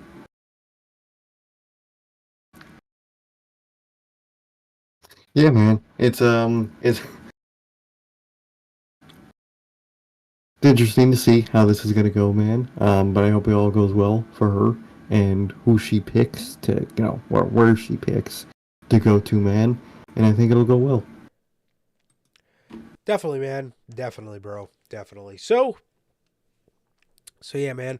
Trinity is expected to return to WWE, and yeah, I could see it, man. I could absolutely see it. Um, yeah, I think that was always kind of the end game. Here, um, this run in Impact for Trinity was more about her getting out Herself. and betting on herself. So exactly. So yeah, man. So yeah, that's the news on Trinity possibly returning to WWE. Speaking of WWE, well, first, I know we've been reporting on Julia a lot, but it looks like Julia is being sent to NXT whenever she does sign. So Good for her, man. Good for her. I heard she's taking even more time off before she debuts to learn more English, man. So that's gonna be good. And I think sending her down to NXT will just make her. Will just do what WWE does and just build her into a phenomenal star. absolutely, I've seen a lot of people outraged that she was being sent to NXT, and I know NXT gets a bad rap because Shawn Michaels has got to be like the fucking worst wrestling promoter on the face of the planet, but NXT is not bad in terms of getting people used to that WWE system because WWE is a different machine. WWE Yeah, is they that everything's so crisp and everything's so clean and everything's got to be a certain way uh in terms of how they the care that they put into uh breeding their talent and really honing their skills on the mic and in the ring. It's different. You could come into AEW and they'll get you just for you, but with WWE, man, they want you to be as crisp and as perfect as possible. So in that sense, the Performance Center is great, and the Performance Center will always be great for that aspect alone, in terms of getting people ready for the main roster, in terms of getting where the hard cam is, and their promos and how crisp they are in the ring. I mean, WWE is really gonna hammer that shit home, and for somebody like Julia, I think that'll be perfect. Especially in terms of like the promos, because she is in the process of learning English, so her really getting that promo skill down is really going to be crucial, and the Performance Center is going to be great for that. It really is, man. It's going to do well by her, and I think she's going to do well by it, and I can't wait to see how she does. Definitely, man, definitely. So, more women that WWE are interested in. WWE is reportedly interested in bringing in former NWA Women's Champion Camille to NXT. WWE is reportedly interested in signing former NWA Women's Champion Camille following the expiration of her contract. As per PW Insider, the former NWA star is 100% on WWE's radar, with the promotion recently planning to add her to the WWE NXT roster. Camille's NWA contract expired on January 1st, 2024. After her choice not to re-sign with the promotion, she had a 5-year run with the company where she held the NWA Women's Champion for a whopping 812 days before losing it to Kenzie Page in August. Camille's stock in the pro wrestling business has risen significantly over the last few years, with her even rising to number 9 in the PWI Women's 250 list last year. Who wrote this out? Jonathan Gresham? The hell? PWI ranking. Do you know where PWI ranked me, Tony? Fucking Tony Khan is probably looking at him so stupid. He's like, I don't know. I just look where Cage Match ranked you. Yeah, I was just going to say that. Tony only checks the Cage Match rankings. So. Oh, you're only like 165 in Cage Match. Yeah, you ain't nothing special.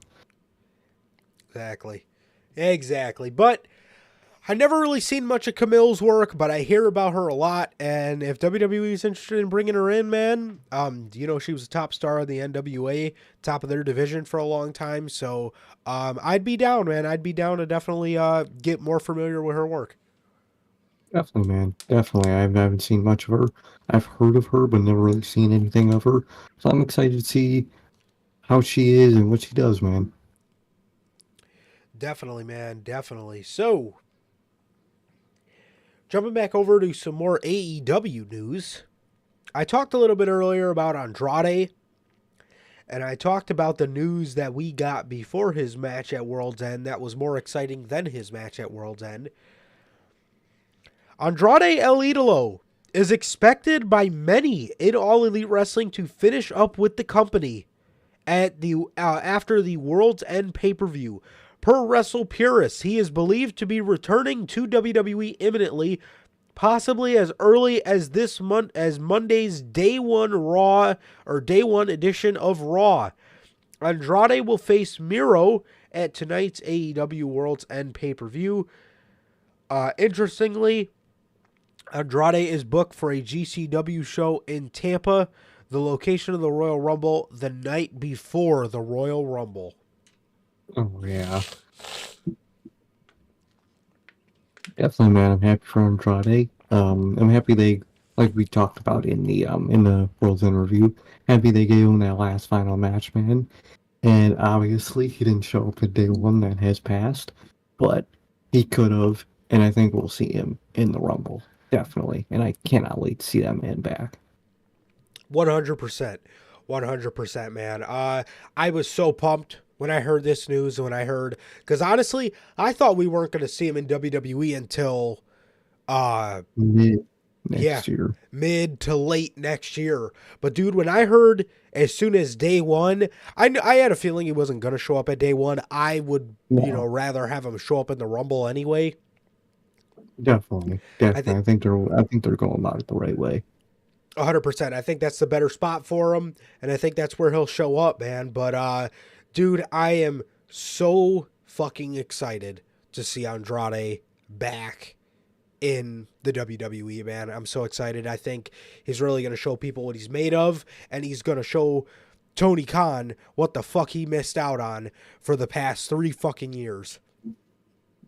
Definitely, man. He really is, and I cannot wait to see how he's done in WWE again. Definitely, man. Definitely. And yes, that feud, like I said, Zelina's got that beef with Santos. Zelina's going to need some backup, bro. So I think she might have to call her old pal, Mr. Andre El Igloo. So yeah, man. Hey, Andrade is finally fucking done with AEW. Thank God this reign of terror has come to an end on that man's life. how would JR say his WWE man name? Andre. Hmm. It's Andre. Hmm. Andre L. No, it's not L. I gotta think about how he would say his fucking WWE name. Yes, absolutely, bro. But I'm for real over the moon to see fucking Andrade Cien Almas come back. Andrade Seen Almond, maybe? But I can't wait to see him, man. Me too, bro. Me too. I'm very, very, very excited to see Andrade come back. So,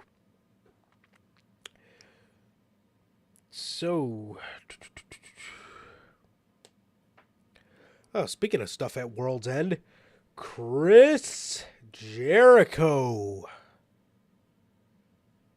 Yeah, God. Oh yeah, we're here. We are here. So, before we talk about this, I just want to reiterate, nothing is confirmed. There's been a couple things that allude to this stuff being true. But again, I'm not going to make the same mistake a lot of people made with Enzo Amore. Immediately wrote him off. But these are the rumors as they stand. So, Chris Jericho faces huge backlash as allegations surface of him being compared to Harvey Weinstein. Bro, when I woke up and seen that article, Chris Jericho compared to Harvey Weinstein after recent allegations, I swear to God, I almost fell over. Yeah. Yeah. So, congratulations, Logan. They are some of my absolute favorite figures in my collection. I love the Ultimate Usos. Love them. So, There you go. nearly 5 years after the date, there are allegations that Chris Jericho was involved in something involving former women's AEW wrestler Kylie Ray. Kylie worked for the promotion briefly in 2019 before requesting her release prior to All Out 2019, which led to a lot of people wondering why she would not want to work there. On Christmas Day, Chris Jericho got into an argument with CM Punk's lawyer, Stephen P. New, regarding the NDA that Punk and others involved in All Out 2020 and others involved in Brawl Out had to sign. Jericho claimed that he did not sign any NDA agreement. That was followed by Nick Hausman of House of Wrestling asking Jericho, "What about the NDAs you make other people sign?" Wild for a journalist to come right out and bring that up out of nowhere. Just to win an argument. It's kind of fucking insane. Yeah, an argument that he wasn't even involved in, mind you. Just, What about the NDAs you make other people sign? Hausman would then show a tweet sharing that Jericho blocked him. On an episode of his Rumor and Innuendo podcast, yeah, we know why it's called that now. Say what a name for a fucking wrestling journalism podcast. Yeah. Hausman talked about Jericho while alleging that there were issues with Jericho behind the scenes in AEW. Hausman even brought up Harvey Weinstein, who's in jail for 2 prison sentences combined for 39 years for using his power as a movie producer to force women into doing things against their will. Oh, Jesus. A clip from Hausman's podcast was posted on Twitter featuring Hausman talking about a situation involving Jericho. He says, "There are issues with Jericho behind the scenes. I know there are a lot of people who were hurt by Jericho and his actions. You know, it's very uncomfortable to see. It's very uncomfortable to me to see him lauded like this. He is, and only having the focus on that, because I do think that there are a lot of questionable stories about Jericho that will find their way out over time. People are ready to tell their stories, and that will cast him in a very different light. I mean, Harvey Weinstein won a lot of Oscars. Harvey Weinstein produced a lot of popular films. Harvey Weinstein is now in jail. I'm not saying that this is going to happen to Chris, but the narrative can quickly turn if you're hiding a lot of skeletons in your closet." This would then resurface old tweets from 2020 when several wrestlers like David Starr were outed for their awful behavior toward women. And there was a tweet referencing Chris Jericho mentioned by the original accuser of David Starr, where she said, "So here's the deal. You don't quit the hottest wrestling fed going today, AEW, without reason. I have it from people in the know that Kylie was asked to go to Jericho's dressing room with the understanding other people would be there. When she got the pass, when she got there, it was just him. He made a pass at her. No other details were given, and she freaked out." Yep. And the original accuser from David Starr would also put out, "Sometimes I stop and wonder how many young women out there are wondering if it's safe to post about Chris Jericho yet." This would then be commented by Kylie Ray with a heart.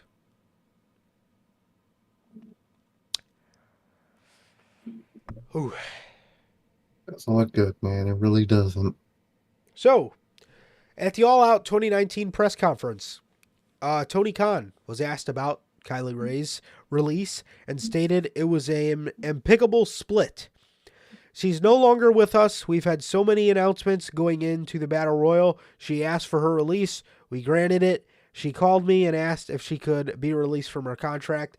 It's pretty simple. I said, yeah. I asked her if everything was okay. She said, yeah. She didn't want to be with the company anymore. We talked about it. It was very simple. So, yeah."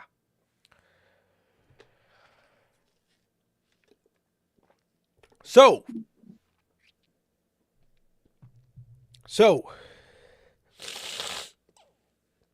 if any of this is true, this is absolutely fucked. This is absolutely fucked. I also heard rumors, or no, it wasn't. It kind of is a rumor. It was from somebody that used to work with Chris. I can't remember who exactly it was, but Chris Jericho apparently, allegedly, used to have a reputation for fucking people's girlfriends. So, okay. I did not know. I really didn't have fucking Chris Dogco on my bingo card for the year. But in terms of this stuff with Kylie Ray, okay, well, fucking first of all, no, let's go over the Chris part first.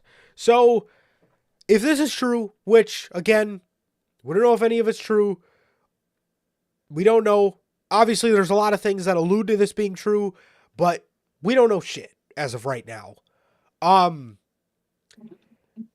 That's severely fucked if that's the case, and boy, oh boy, Nick Hausman, don't you think that will paint Chris in a different light? When did you come to that conclusion? That's not good. That is not good if that's the case. And there's really no much more to say other than that's severely fucked. And what's also fucked is this man, Tony Khan. You cannot tell me Tony Khan didn't know about this. You cannot tell me he didn't know about this shit. He absolutely knew about it, and he's known about this for the better part of 5 years and has done nothing about it, which again is so beyond fucked. Ridiculous, man. Absolutely ridiculous if that is the case. And it really goes to show this company may not be much different from WWE or from the dark parts of WWE after all. Truly, man. Truly, it doesn't look good, man. It really doesn't. I mean, of course, no facts or no true evident facts yet, but it ain't looking too good. Usually, when there are multiple different people saying the same thing, it doesn't look too good. But we don't know anything for sure yet. Right. But if it is, I feel horrible for Kylie, and that would explain a lot of why she suddenly just left AEW and why you suddenly just let somebody leave your company like that. And if it is true, then TK is 100% involved, because it wouldn't just be with Chris Jericho, it would be with AEW also in terms of some regard, because it would have happened at work. And if something happens at work, that company is involved in whatever transpired. So if this did happen, TK 100% has his name somewhere on that NDA, and he would be the biggest liar in all of wrestling. And protruding AEW as this different than WWE company that, you know, they don't push their guys, they don't make them do this, they're the good guys. If this is true, then you were lying to us the whole time, and you're just as slimy as those other guys were, man. But it ain't looking too good. Obviously, you hope it's not true, because that would suck for that to have happened to her. But if it is, that really sucks. I would be, my condolences to everyone involved, and I hope it would get solved. I hope at that point you would do what you have to do with Chris Jericho. And, but if not, then obviously not. But we won't know the facts. I don't think we ever truly will get this revealed for the next many years. And even if it is, I think Chris Jericho would not be touched in AEW. Chris Jericho is loved too much by Tony Khan in that company, and I don't think much of anything would happen to the man, even if this does come out as factual. Yeah, man, absolutely. Absolutely. So, yeah, yeah, I don't know. I don't know, man. I don't know. It's crazy. It's crazy to think about if there is any truth to any of this shit, but yeah, like I said, dude. Like I said, nothing's for sure. Nothing's for sure. So we're really right now we're talking in hypotheticals. So yeah, this for now nothing's going to happen to him, and you can debate whether that's right or wrong. It's really a stupid argument to have, because at the end of the day, there's no facts. There's no facts. This is all rumors. So, but honestly, dude, if any of this stuff were to come out to be true, I really don't think anything would happen to fucking Chris anyway. I really don't think it would, man. I really don't think much of anything would happen to Chris Jericho. And people wanted him to be taken off TV. And whether this is true or not, I think it might have been the smart thing to take him off TV for at least 2 weeks to a month. Just to, let people not see a guy that's kind of just got accused of something immediately in the top spot. And even just for the people around him's case, like Guevara. How bad does it just make Guevara look being around this guy on TV? So whether it's true or not, I think it might have been a smart idea just to keep him off TV for at least a week or two, at the very least, man. But it doesn't Just to let it die down. Yeah. exactly, man. But we don't know. I'm not going to be one of those people that treats it as facts, and I'm not going to be one of those people that treats it as fake. We don't know, and we'll know when we know, man. Right. But in terms of until then, you got to keep your eye out and then be on the water. Be on the water. Definitely, man. Definitely. And if it is true, I really wonder how many people in AEW in that women's division also have similar stories. Because that's crazy, man. Because that's crazy. But I don't know. But, when the time is right, the rat will come into the light. So, we'll find out eventually. But in terms of our journalists here, you mean to tell me you knew about this shit for 5 years, but decide to bring it up when it benefits you? Literally. Like, you obviously, My bad. in terms of case, oh, you're good. Bless you. In terms of cases, technically, you're not supposed to. Yeah, that shit's always a mixed bag, because legally, you kind of are supposed to reveal that, at least to law enforcement. But, you don't want to just go throw out someone's personal, events like that out of the willy-nilly just because they might not want to. But then, you just do it anyway because you're in an argument with someone that you're not even in. You just want to look like a hero, so you just bring it up to make him look bad, and you look like this great person for bringing that up. You're just you're a shitty person for doing that, Mr. Nick Hausman. 100%. 100%, dude. And then to go back and say, to go and backtrack on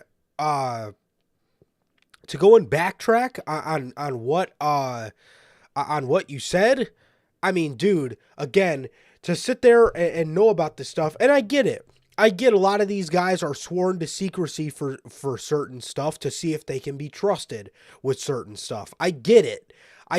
But to ultimately just bring it up out of the fucking blue because he blocked you and you were mad at him, I mean, fucking grow up, man. Like, dude, you're supposed to be a journalist. You're supposed to be one of the most mature people in media, and you are the most immature person in media. Like, come on, dude. Yeah, so I think, what we learned from this is that Nick Hausman is a complete idiot, and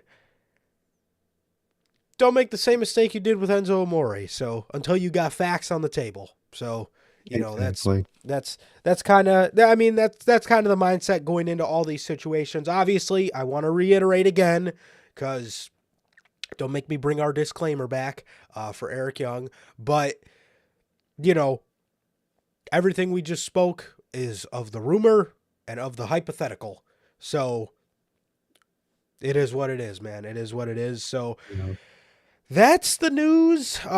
That's the rumors on Chris Jericho and all the allegations surrounding him.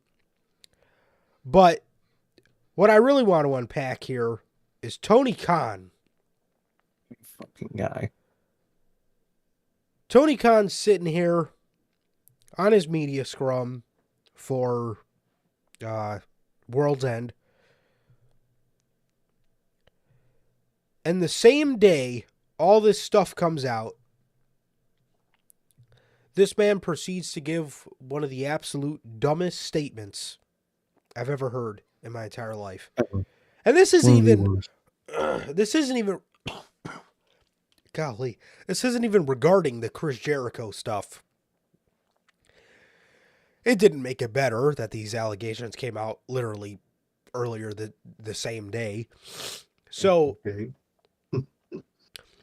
in response to a question regarding concerns over wrestler safety backstage at AEW, Tony Khan said, "It's something we're very serious about, and we've had a policy in place at any time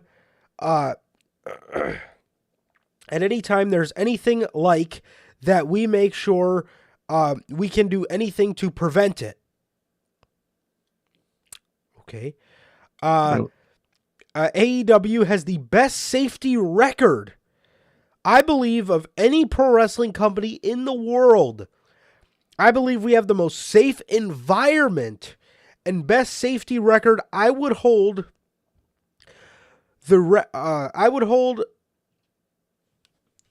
golly, I lost where I was. I would hold the record on safety. I would hold the record on, golly. Okay. I would hold the record on safety against any wrestling company in the world. I think AEW is the safest place for pro wrestling. If any of our pro wrestlers have any concerns, they always have an open line to talk to me. I believe anyone would sit here and tell you that they can always talk to me at any time. They're concerned about anything. If anything comes to light to me, I take it to our disciplinary committee. And our disciplinary committee has done a great job. First of all, Mr. Tony Khan, you didn't have a disciplinary committee until like 3 months ago. And second of all, that was one of the most unsafe backstage environments in wrestling. You got motherfuckers fighting each other over fucking simple ass beefs. You have fucking people lunging at the CEO, bro. Didn't just 3-4 months ago, you never felt more unsafe at a wrestling show in your life? What are you talking about, dude? Shit like that is so ridiculous to say. And again, sure, the allegations didn't help, but not even looking at the allegations. Yeah.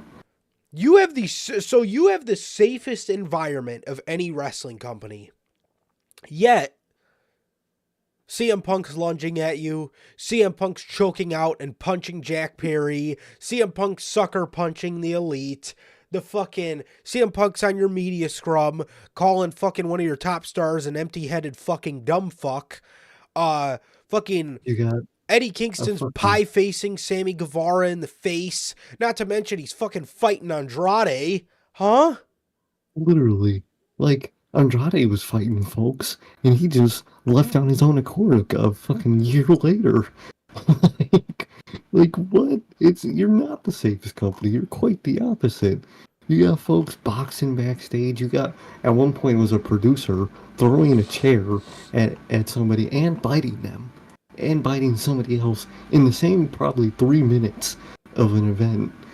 Like, that place was a fucking war zone for the last 2 years. Why do you think their reputation, why do you think AEW's loss of reputation was on my fucking letdown of the year? Same. Because they fucking let me down by their backstage environment. Like, motherfuckers arguing, you got backstage politics plaguing the fucking place. A.R. Fox can't make one show, and he's completely, essentially blacklisted from creative. Damn near. Yep. You got fucking Thunder Rosa coming back finally after all this time to Collision, doing a random ass nothing storyline solely because people don't like her in the locker room, and Tony Khan likes those people more than her. So she could just be on the C show, just because they don't like her. So much backstage politics, fighting, literal physical violence backstage. Bullying. You are not bullying out the ass.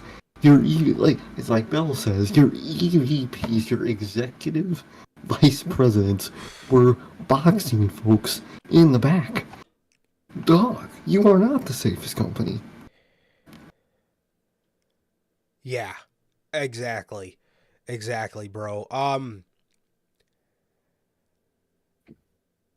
Just try to think of the entire reason you started a disciplinary committee is because your backstage environment is not safe. It's a fucking war zone back there, like Sir K's saying. Not to mention, Sammy Guevara's fighting people. Eddie Kingston. Andrade's fighting people. Motherfuckers are showing up to the arena to solely fight somebody.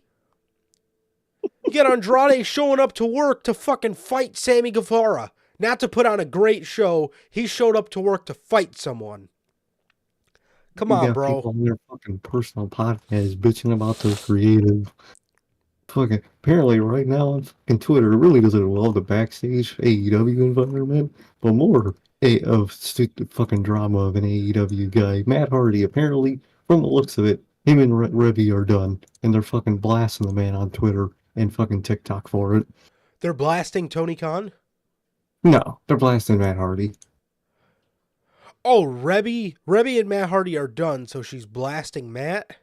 Yeah. Oh, Jesus. It just doesn't stop. It doesn't stop. You know, man, safest environment of any wrestling company, my ass.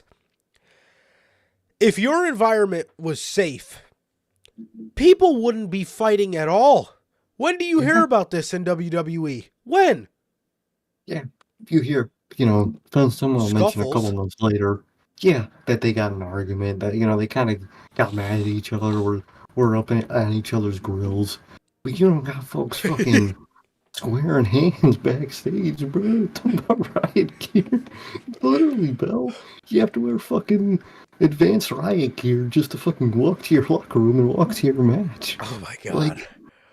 Like what the fuck? You gotta dress like fucking Deathstroke from fucking DC just to fucking go to Tony Khan's office. Dude. Exactly, Bill. Exactly. But for real, Bill, you cannot be making me laugh like this with this congestion. That is not boding well. Golly, riot gear. Riot gear? Fucking might as well, bro. Fucking pull up like a fucking member of the Shield and shit. The fuck? Why do you think fucking Moxley had a fucking Jason Todd attire? He's got to prepare for fucking the AEW environment he's coming back to. Not to mention, fucking the interview before CM Punk came back to the company. This was even before. This was post All Out, or this was post Brawl Out. You would think this man would be on his best behavior. Nope. This man fucking comes out there and he's fucking talking shit about fucking calling William Regal a stooge, calling Jericho a stooge, calling fucking John Moxley an idiot for his Rocky 3 story. He's calling fucking God. I think it was Moxley calling him an idiot for the Rocky story. No, it was Punk. Yeah. Because Punk never watched any of the Rockies, and Moxley came to him with the Rocky idea, and he thought it was. Punk said he thought it was stupid. Okay, because I remember Mox was also talking about on some interview where he was talking about how are you this mark for the 80s and you never seen a fucking Rocky movie in your life. Right. Bro, you got people arguing about Rocky movies in the back. Come on. You don't fucking like that movie, you motherfucker? Come here. That's what the AEW locker room is. Safest environment of any wrestling company. Meanwhile, he answers these questions with Tony Storm's hat and glasses on. Way to make... Again, Tony, way to make a complete ass out of yourself. Nice. And in the middle of him talking, he was their head of PR or something, or their head of HR, came up to him and took it off for him because he was just talking. Dude, imagine having that job. The fucking department head of HR and PR in AEW. I would quit. Oh my god, human resources has got to be a fucking mess. Oh that my phone god. Gotta be ringing like a motherfucker back there. Talking about safest environment backstage. And it ain't the safest environment backstage or in the ring. Neither. You got fucking Penta just fucking dropping people on their leg and shit. Fucking Ray Phoenix fucking dropping bro on his head. Fucking still going with the fucking pile driver finish after bro was concussed. Come on, dude. Ugh. Unbelievable. Unfucking believable, man. So, yeah. That's the news on AEW being the safest environment in professional wrestling. And their record for being the safest environment in professional wrestling. You got a fucking record, all right. Good going, Tony. Good fucking going. Speaking of AEW, the AEW Championship. There has been what seems to be a leaked photo of the new AEW World Championship design. This belt includes side plates and the main AEW logo right on the front, as we have a picture for you guys. Here it is. As you can see, the globes on the side plates look like they have screws. So it looks like those are going to be interchangeable side plates like WWE's title. Good. Hopefully they're going to actually start selling shit like side plates. Because I know they sell the nameplates, but I think they only sell like 3 nameplates for people. I think they sell Punk's, Mox's, and Jericho's. I think that's it. Good Lord. Well, it still does look like it has the little nameplate too. Which is good too. I always like the nameplate. I don't like the black behind the logo. I think that looks horrendous. But I get what it does to make people look at the logo better, but like you could have blended it in a little better.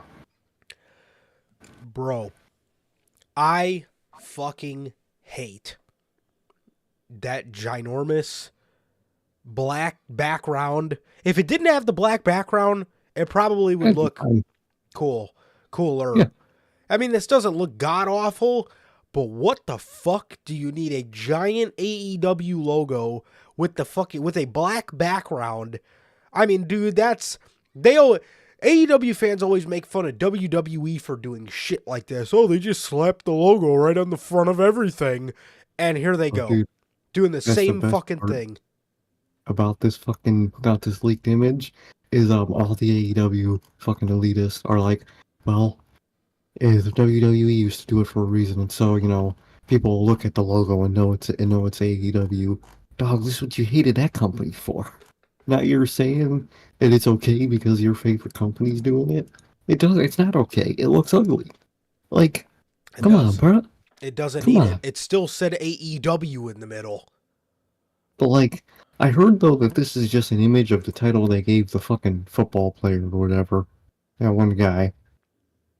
I fucking hope so, because golly, if this is anything of what Samoa Joe carries around, that fucking sucks. I hope not. I hope this is just the title they give out to, random celebrities and shit to advertise the company. Right. Hopefully. It would not hit. Hopefully. Exactly, Bill. Like, come on. Like, if anything, just highlight the logo more on the current AEW title and you're fine. You really don't have to change anything. Seriously, bro. So that's the look on what the new AEW championship could look like, man, and I fucking hope not. Speaking of AEW, MJF has been removed from AEW's roster page, and his words are to be believed. If his words are to be believed, he is now a free agent. There were rumors that he quietly re-signed with AEW a while ago. However, as he is expected to be taking a break following World's End, we may not find out for some time. That's exactly what they're going to do. They're going to play it up as if he's out of the company and they pushed him out of the company or whatever, and he's going to come back and it's going to, he's going to break the news that he re-signed or whatever so he could finish off Adam Cole and finish whatever they got going on. And that's what's going to happen. But I love AEW. I love how they're keeping up with some kayfabe, man. Exactly, man. People are shitting on the fact that they're keeping up kayfabe, but like, people want these companies to keep up kayfabe, but when they do, you say, "Oh, just give up on it already." No one believes it. Yeah, is it not believable at all? I would say, but at least they're fucking still keeping up with it. I like that. Right. I like that they didn't just give up on it, especially after Wednesday with that one line that fucking Adam Cole gave. He's definitely fucking re-signed, but like, let us at least try to believe.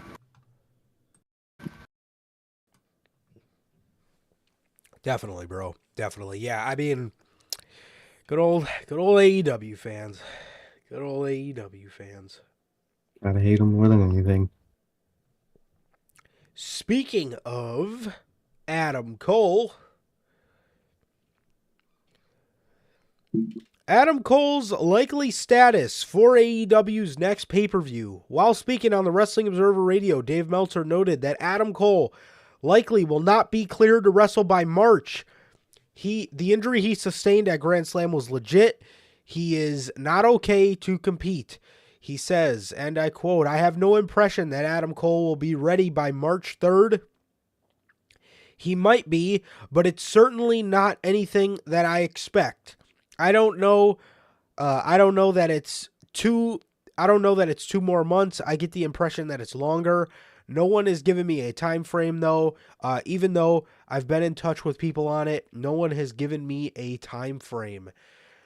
And again, this is one thing that kind of does scare me a little bit about the relevancy of the Undisputed Kingdom. Is if Adam Cole's not there, and if he's kind of just trotting along on his fucking crutches, I'm a little afraid that the story, it might die, and by the time MJF and Adam Cole are cleared, the group's gonna have no more momentum. Typical Tony Khan. I feel like it. I think when he comes back to the ring, he'll have momentum. And like, I think Roddy will be able to keep up with himself. And eventually, when they get Kyle back, that might help the group a little bit. But I'm telling you, man, those two, the fucking Kingdom, I forget their actual names, they're going to be the ones slacking behind everybody else. I really feel like it. And I think that group is going to be brought down. I don't think it'll be completely irrelevant, but it won't be what they are now by the time he comes back. Exactly, man. So yeah, that's the news on Adam Cole's injury status. And now on to some New Japan news before we get down to our final WWE stories for the day. All right, man. So, former WWE star Dolph Ziggler has shown up alongside his brother to sit ringside at Wrestle Kingdom 18, man. As you can see the picture here, you can see Ryan Nemeth next to him and Nick Nemeth. Dolph Ziggler really pulled up in AEW, man. He faced off with David Finlay. He cut a kick-ass fucking promo. What did I say? He said AEW. Ah, shit. Nick Nemeth really pulled up to New Japan Pro Wrestling, to Wrestle Kingdom. Alongside his brother Ryan Nemeth, he had a face-off with David Finlay and cut a killer-ass promo regarding the IWGP Global Championship, man. And I'm pumped for him, and I think he's going to fucking blow it out of the water, man. I really, really do. I think so. I think he's going to go nuts over there, man. And I'm excited to see how he goes, man. I hope he does well.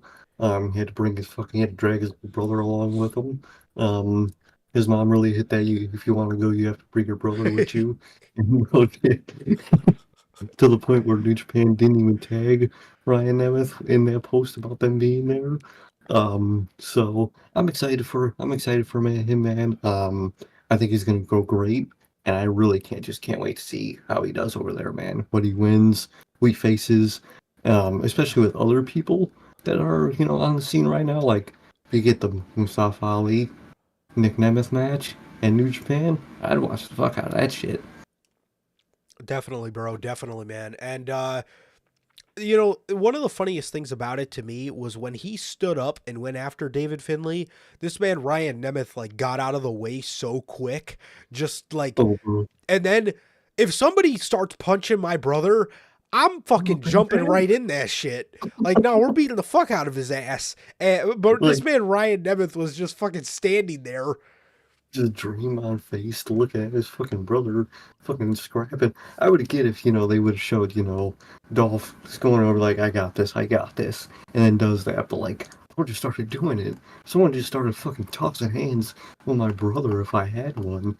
I do, but I would fucking start tossing hands back. It could be fucking Bobby Lashley punching somebody. I'm fucking throwing a couple punches in there, bro. I'm trying to do something. It was just standing there, Draymond faced. Oh, fucking hilarious, bro. So yeah, man. Yeah, but for real though, Nick Nemeth, dude, I think he's going to do fucking great. And then that reminded me, oh yeah, I did expect him to show up at World's End, and he never did. Ga fucking Lee. Which, in a way, is good. I'm glad people are hitting the indies first before they're even thinking about going to AEW. Exactly. But also, it does not make AEW look that much better. Because if it was 2021, he would have went straight to AEW. No doubt about it. So it's kind of a double-edged sword. It's good that it's not happening, that it didn't happen in a way, but it doesn't look good for the fucking company. Yep. And with that as well, at New Year's Dash, during a pre-recorded promo segment, Matt Riddle made his New Japan Pro Wrestling debut, calling out and challenging New Japan Pro Wrestling's World Television Champion, the Ace, Hiroshi Tanahashi. Bro, Tana versus Matt Riddle, Ace versus Bro. Come on. Dude, the King of Bros is back. He's another one. If he can keep right within himself, he's gonna do great. He's gonna do freaking fantastic. It definitely, man, definitely. I hope it does.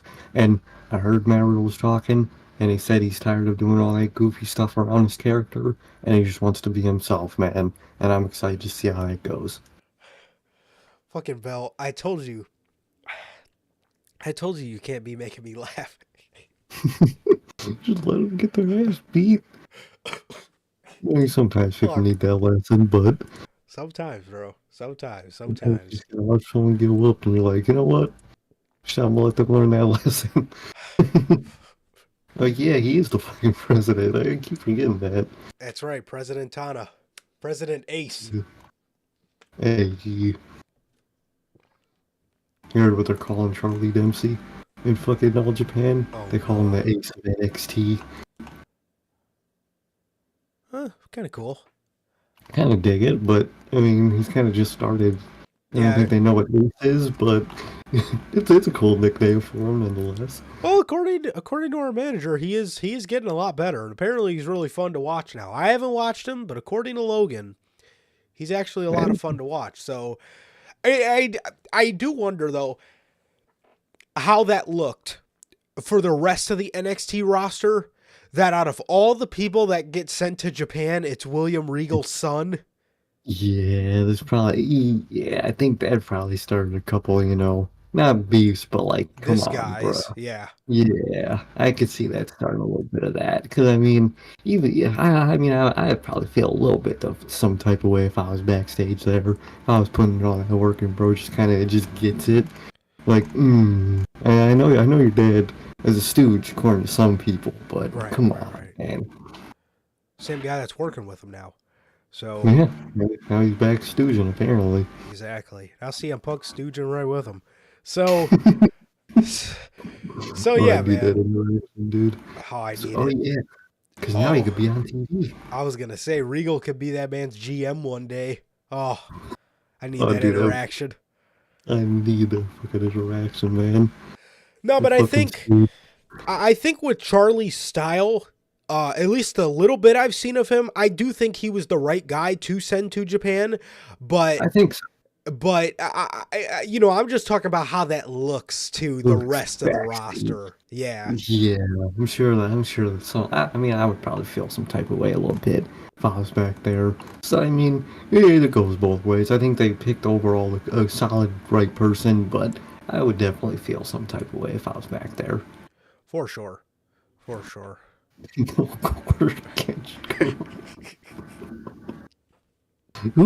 even in the other group besides him? I think it's like Drew Gulak. And he's still employed. Yes, I think he does a lot of like coach work now. I was gonna say, I thought he was just like a coach and producer at this point. fucking hell. Oh, Yeah. quarter catch crew. Fucking dude, I want to know who Sean's team is, bro. I need Oh, to meet dude. these people. So, Oh, moving on, man. man. According to Boozer Wrestling, WrestleMania 41 or 42 will be held international outside of the U.S. Hey, man. Huh. This is interesting. I'm gonna let my personal bias get ahead of me here, 100%. At least one of those better fucking go to Minneapolis, Minnesota. At Thing least one of is, them. if London comes before Minnesota, what do we do? I don't know, man. Tickets to London from Chicago. Hold up. How much are they? Uh-oh. Your boy gotta do some price checking real Okay. quick. Okay. So, from Chicago to London, round trip economy, it is 604 USD Oh. for the cheapest seat. Not Oh. horrible, not insanely horrible, but still, that's a good chunk of change. Yeah, for sure. For sure. I honestly thought you were going to tell me like $1,000 or something like that, but The most expensive one I see is $929, but also the date would matter too. I would assume it would go up a little bit if everyone's getting tickets around that time too. So right, I would be guessing like around 700. right. Shit, I'm down. I don't know, man. That'll be an interesting crossroads to come at. For sure. For sure. But one of I don't gotta those. listen to music over there. I think I'll be fine. Yeah, exactly. So, one of those better go to fucking Minnesota, and it better be fucking WrestleMania 41. I'm Better telling be. you, man. Especially because at this point, the Raw that's in March, I'm pretty sure is basically sold out at this point. So if it gets announced that it isn't coming to Minnesota anytime soon, and we could have went to that, I will be pissed. Seriously, bro. Seriously. I literally think it's like basically like they have like 30 tickets left for that show. That's insane. That's insane. Motherfuckers. Why do you have to get good, that good all of a sudden to where tickets are a bitch? Seriously, bro. But, you know, Bell, if it is there, instead of 4 of us, there might be 5. You might have to tag along with us to show us around the city, because, golly, I'm going to be in uncharted territories. We walking around, fucking walking on the wrong side of the sidewalk, and we walking straight into head-on traffic and shit. It's gonna be fun. Yeah, it might be, bro. It might be. So, You can't let us get a rental car over there. I'm gonna be driving on the oh, wrong I'm side not of the driving. road. Fuck no. Oh, hell no. No, because I know damn well my ass is going to get on the right side of the road and I'm going to fucking be driving into oncoming traffic. So, I don't know, bro. I don't know. Frightened and I will be frightened as shit. I will be fucking frightened, bro. shit. Shit. Hell no. Yeah, I swear to I'm biking or walking everywhere. Ain't no way. Ain't no fucking way. So, I don't know. Like I'm breaking. I ain't done that shit in years. I'm gonna be fucking crashing my ass off. God. So, yeah. Yeah. I don't know. We got to figure it out. But I don't know, man. We'll see. I just hope one of them goes to. I just hope one of them goes to Minnesota. When you say our cars on the other side of the road, do you mean Our cars or our cars? Because we do have different cars. Our driving system is opposite. You guys drive forward on the left side of the road, and we drive forward on the right side of the road. I would be intrigued though to sit to drive on the right side of the car, I always dig that. I think that's cool as shit. I love when people add them shits in America. Yeah, like the mailman. It looked pretty cool. Yeah, It looked like that pretty shit's cool. kind of neat. But man, driving like a motherfucker. Oh, I didn't even think I would have to drive on the right side of the road. Yeah, Bell, you might. If we do drive anywhere, Bell, you may have to drive because I will get us killed. I swear to God, I'll get us killed. That will not bode well for me and whatsoever. So yes, so with us, we drive the left side of the car, but right side of the road forward. You guys are the exact opposite. Right side of the car, left side of the road forward. So fuck that. I'll be Well, I'll be driving like fine. fucking Jeff Hardy out there, bro. Ain't no fucking way. So we were driving like Jeff, just trying to find parking in fucking United Center half the time, let alone doing that. Uh yeah, I'm telling you right now, I will get us killed if I drive. So maybe good old manager Logan will have to drive. Maybe Kate the Great will have to drive. We'll test somebody else's skills because I am not confident in mine. I will get us all killed before WrestleMania. Your boy over here, I got dyslexia. I'll 100% drive on the wrong side of the road every time. And Sir K's got Easily. mad road rage, so he's never in the conversation for driving. Never, But never. I don't go That's why I really. didn't need. That's why I didn't even mention. That's why I didn't even mention his name. Oh my I God. ain't got really. All right, Bell's out of the conversation too. So Sir K and Bell are immediate outs. So it's really between me. It's really between me, Logan, and Kate the Great, and fucking by God, let's just walk, please. I got it. I got y'all. Absolutely not. You with road rage and the complete opposite of driving? Fuck no. Absolutely not. Absolutely not. I don't openly get mad at the person. I get You mad don't in the openly get vehicle. mad at the person. I do, but I don't, make them known about it. You know what I mean? You don't make so you don't make them known about it. So flipping somebody off isn't making somebody know that you're pissed off at them. Yeah, that is a rare occurrence that only happens when they are driving really badly, and at that point, you deserve it. Now, some people be crazy with that shit, though. I ain't that bad. Yeah, Some he motherfuckers be yelling yes. out the window Sir and K shit. I ain't isn't that bad. yeah, he's not that bad, but I'll fuck the motherfucker off. yes, trust me, you don't have to tell me.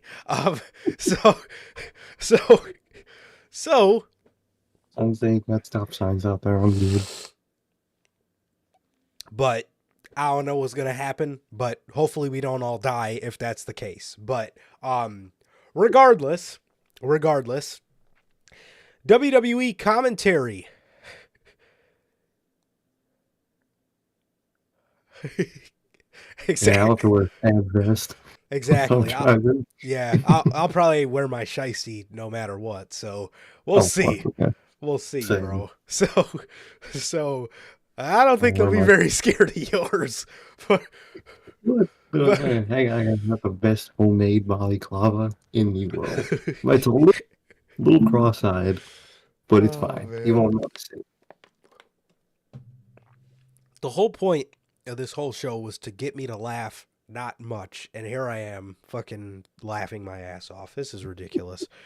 So moving on, man. The commentary teams for your shows.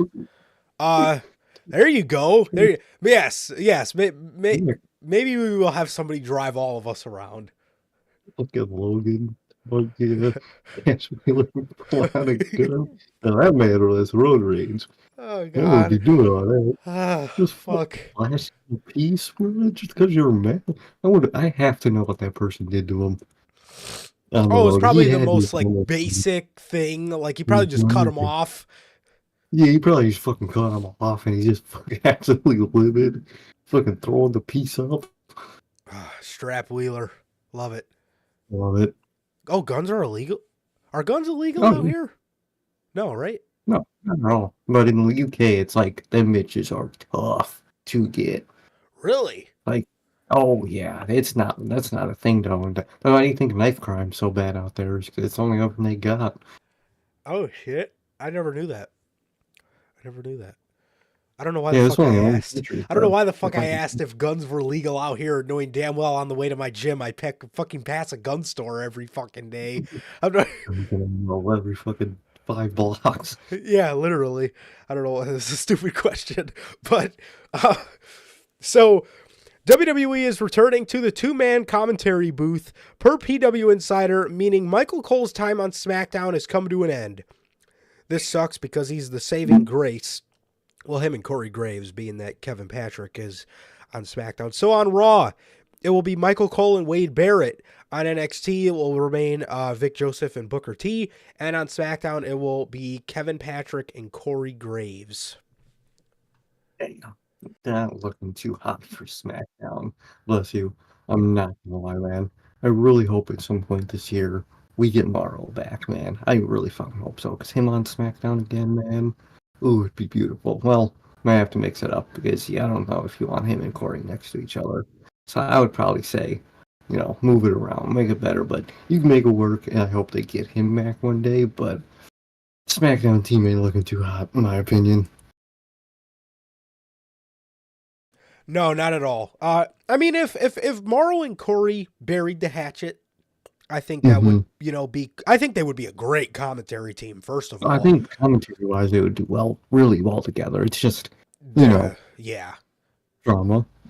yeah, exactly. But maybe we move past all that, and I mean, when Corey Graves was talking about his beef with CM Punk, which happened around the same time with the beef with Morrow, he, is talking like he's basically a new man now. He's basically a new man now. So maybe him and Morrow can bury the hatchet, and Corey seems like a really good dude, man. So maybe he could be good for in helping Mauro Ranallo get through a lot of the struggles that he gets through. So yeah, Mauro's one of the greatest commentators of all time. My personal favorite commentator of all time is Mauro Ranallo. I think he's fantastic. But dude, I mean, you could do, Mauro Ranallo and Wade Barrett on one show, Corey and Michael on the other, and then for pay-per-views you could do Mauro, Corey, Michael. That would be perfect. Yeah, that really would be perfect. But there's nothing wrong with any of these commentary teams other than the SmackDown one, really. Well, I mean, NXT commentary I hear is pretty fucking bad, but yeah. But I mean, it's NXT. Half of the TV is bad Exactly. down there, so it's kind of just blends in at that point. But it's not that the SmackDown team is bad, but it's kind of just like Kevin Patrick is not really too hot. no, you don't do it for me, man. Corey's good. I like Corey. Yeah. But Kevin Patrick, I just don't think he's built for it. You almost feel bad for Corey in a sense because Kind of got to pick up the slack. he has to do the work for two men. Essentially, basically, to be honest. So that kind of does suck. But yeah, I don't think it'll be bad. It's just gonna be a lot of work. You're gonna hear more Corey Graves than anything on commentary for SmackDown now. Right. Yeah, he has to do play-by-play and add color. So, and then and think about NXT commentary. For me, it's so bad, it's fucking fantastic. Because they sound so stupid on the mic, like Vic and Booker T. Oh, dude, they're both so horrendous. It's almost one of my favorite parts whenever I do watch NXT clips. It really is. Oh, I love it, dude. It's literally just them just saying shit. Fucking Booker saying his stupid ass catchphrases 24/7, just reacting. Vic is just saying shit. Screaming. It's quite. It's just, oh just my god. Nuts. Oh, it's hilarious. Fucking reacting to random nothing. Seriously, bro. Seriously, man. So, with the next piece of news, we got Money in the Bank.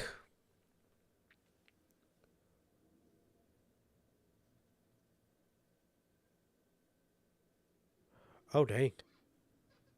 It's crazy. It's crazy. Yeah, she kind of pops out here, so quite literally. Yes, it does pop out here, 100%. Especially Chicago. So, We live in So one of the prime areas of that, so yeah, it's crazy. you go to certain parts of Chicago, certain parts of St. Louis is really bad with gun violence, violence in general. Memphis is pretty bad. Yeah, shit, Detroit. My God, motherfuckers stealing concrete stair steps out there and shit. Wild, bro. It's wild as hell.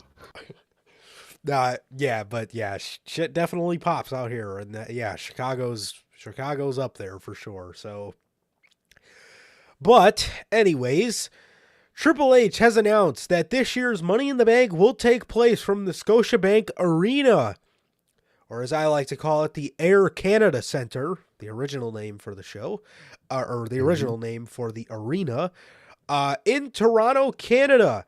He announced not just Money in the Bank, but Money in the Bank weekend as he put out this image for the event.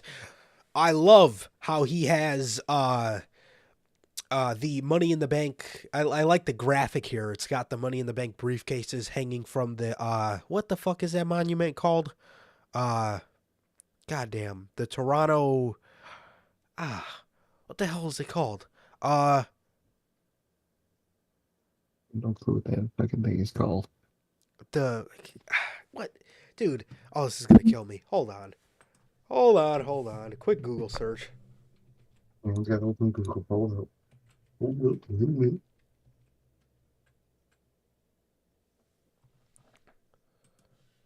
Dude, it's right on the tip of my tongue. It's gonna kill me.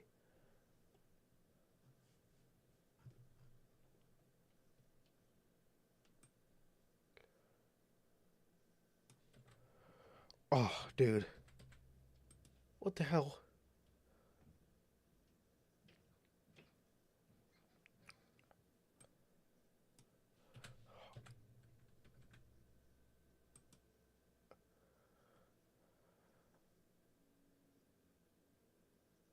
Is it just called the Canada Tower? I feel like it had the CN Tower. I There feel you like that go. wasn't the name for it though. I I guess feel that is the sand. I guess. I like how they have regardless, I like how they have that hanging from the CN Tower. I think that's a really cool touch. But anyways, on to the actual news. Friday, July 5th, we have SmackDown from the Scotiabank Arena.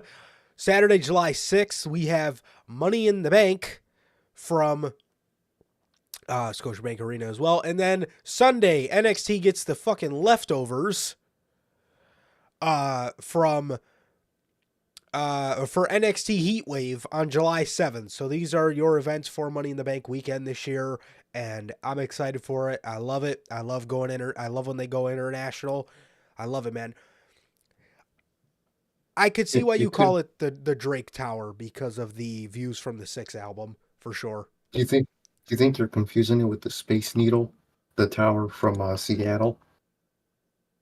I might be I might be confusing it with that. Because that one looks pretty similar overall in design. It's like a just like sticking tower, circle tower again, and that's called the Space Needle. So you're probably confusing it with that.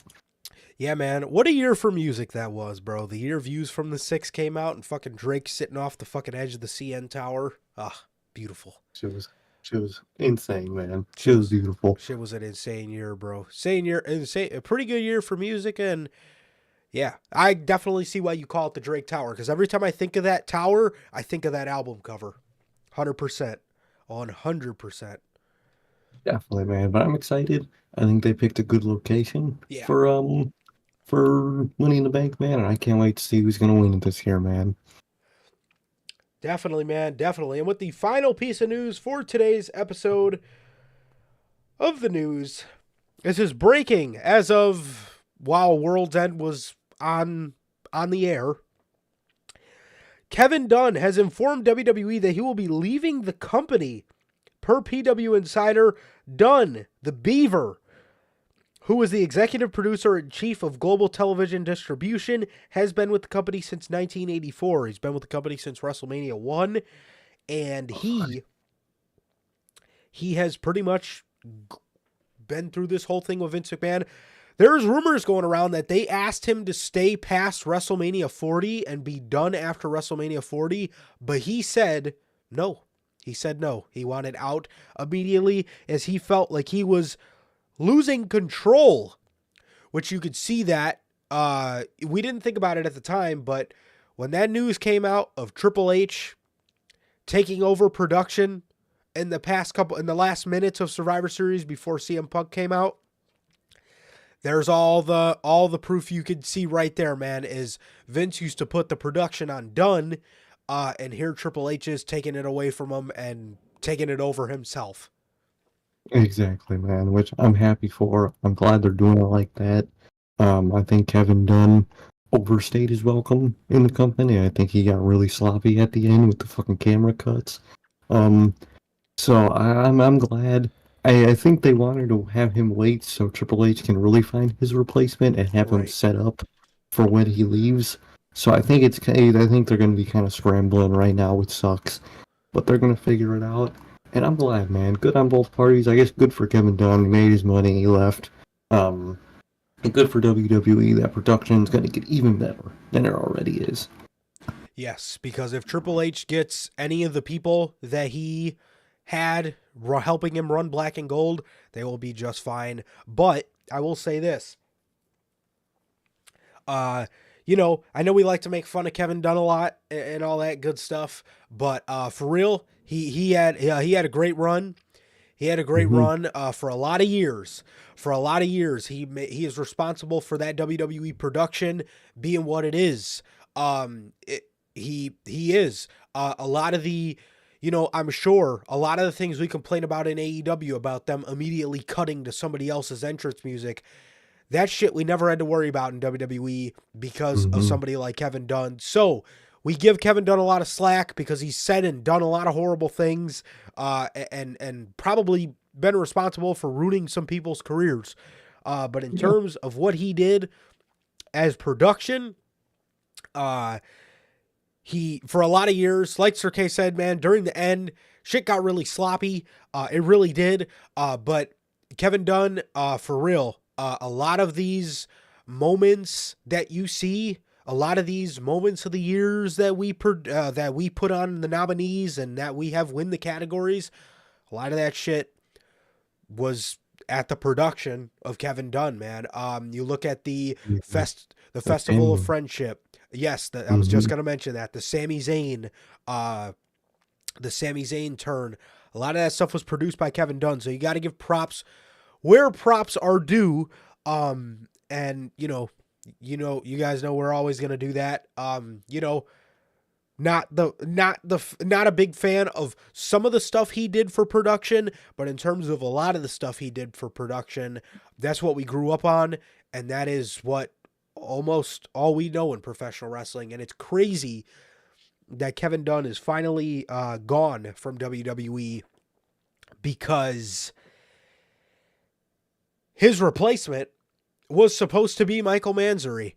And now he's in AEW. He's doing all right in AEW, but they have a lot of production duds in AEW. And I don't know if that's, Mansory just, I don't know if that's just him getting used to it and kind of trying to see, I don't know, maybe it's different from WWE, so it's a little bit of a learning curve for him to get used to, or I don't know what the problem is, but AEW does have a lot of production fuck-ups in their production.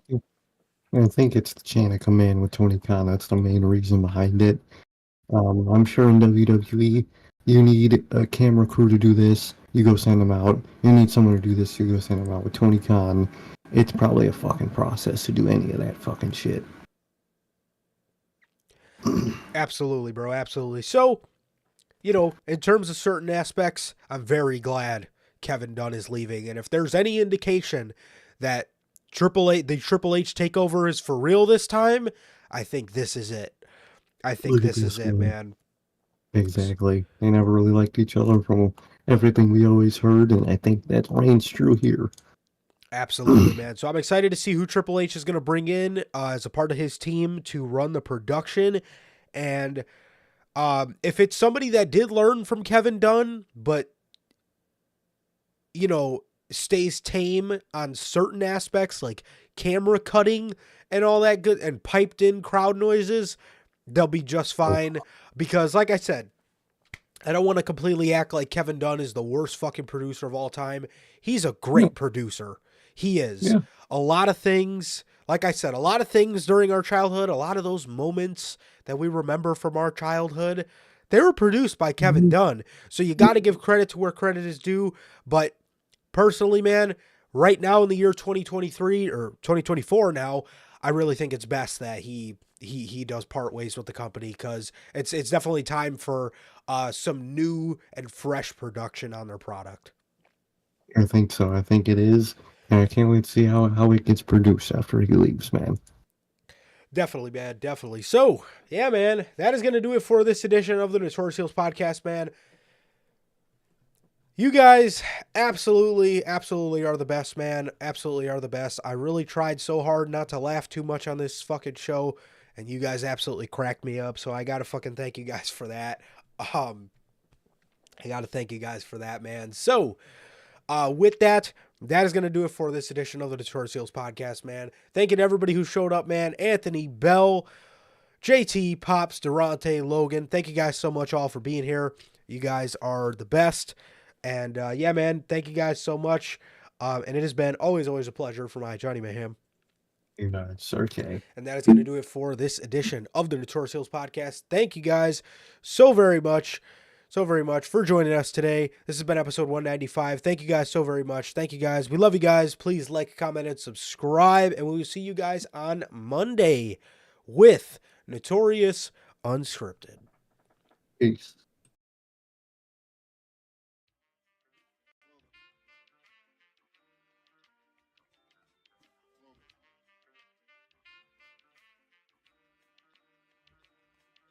I used to get deals on the bitch. Now I throw shields on the dick to stop me from that HIV shit.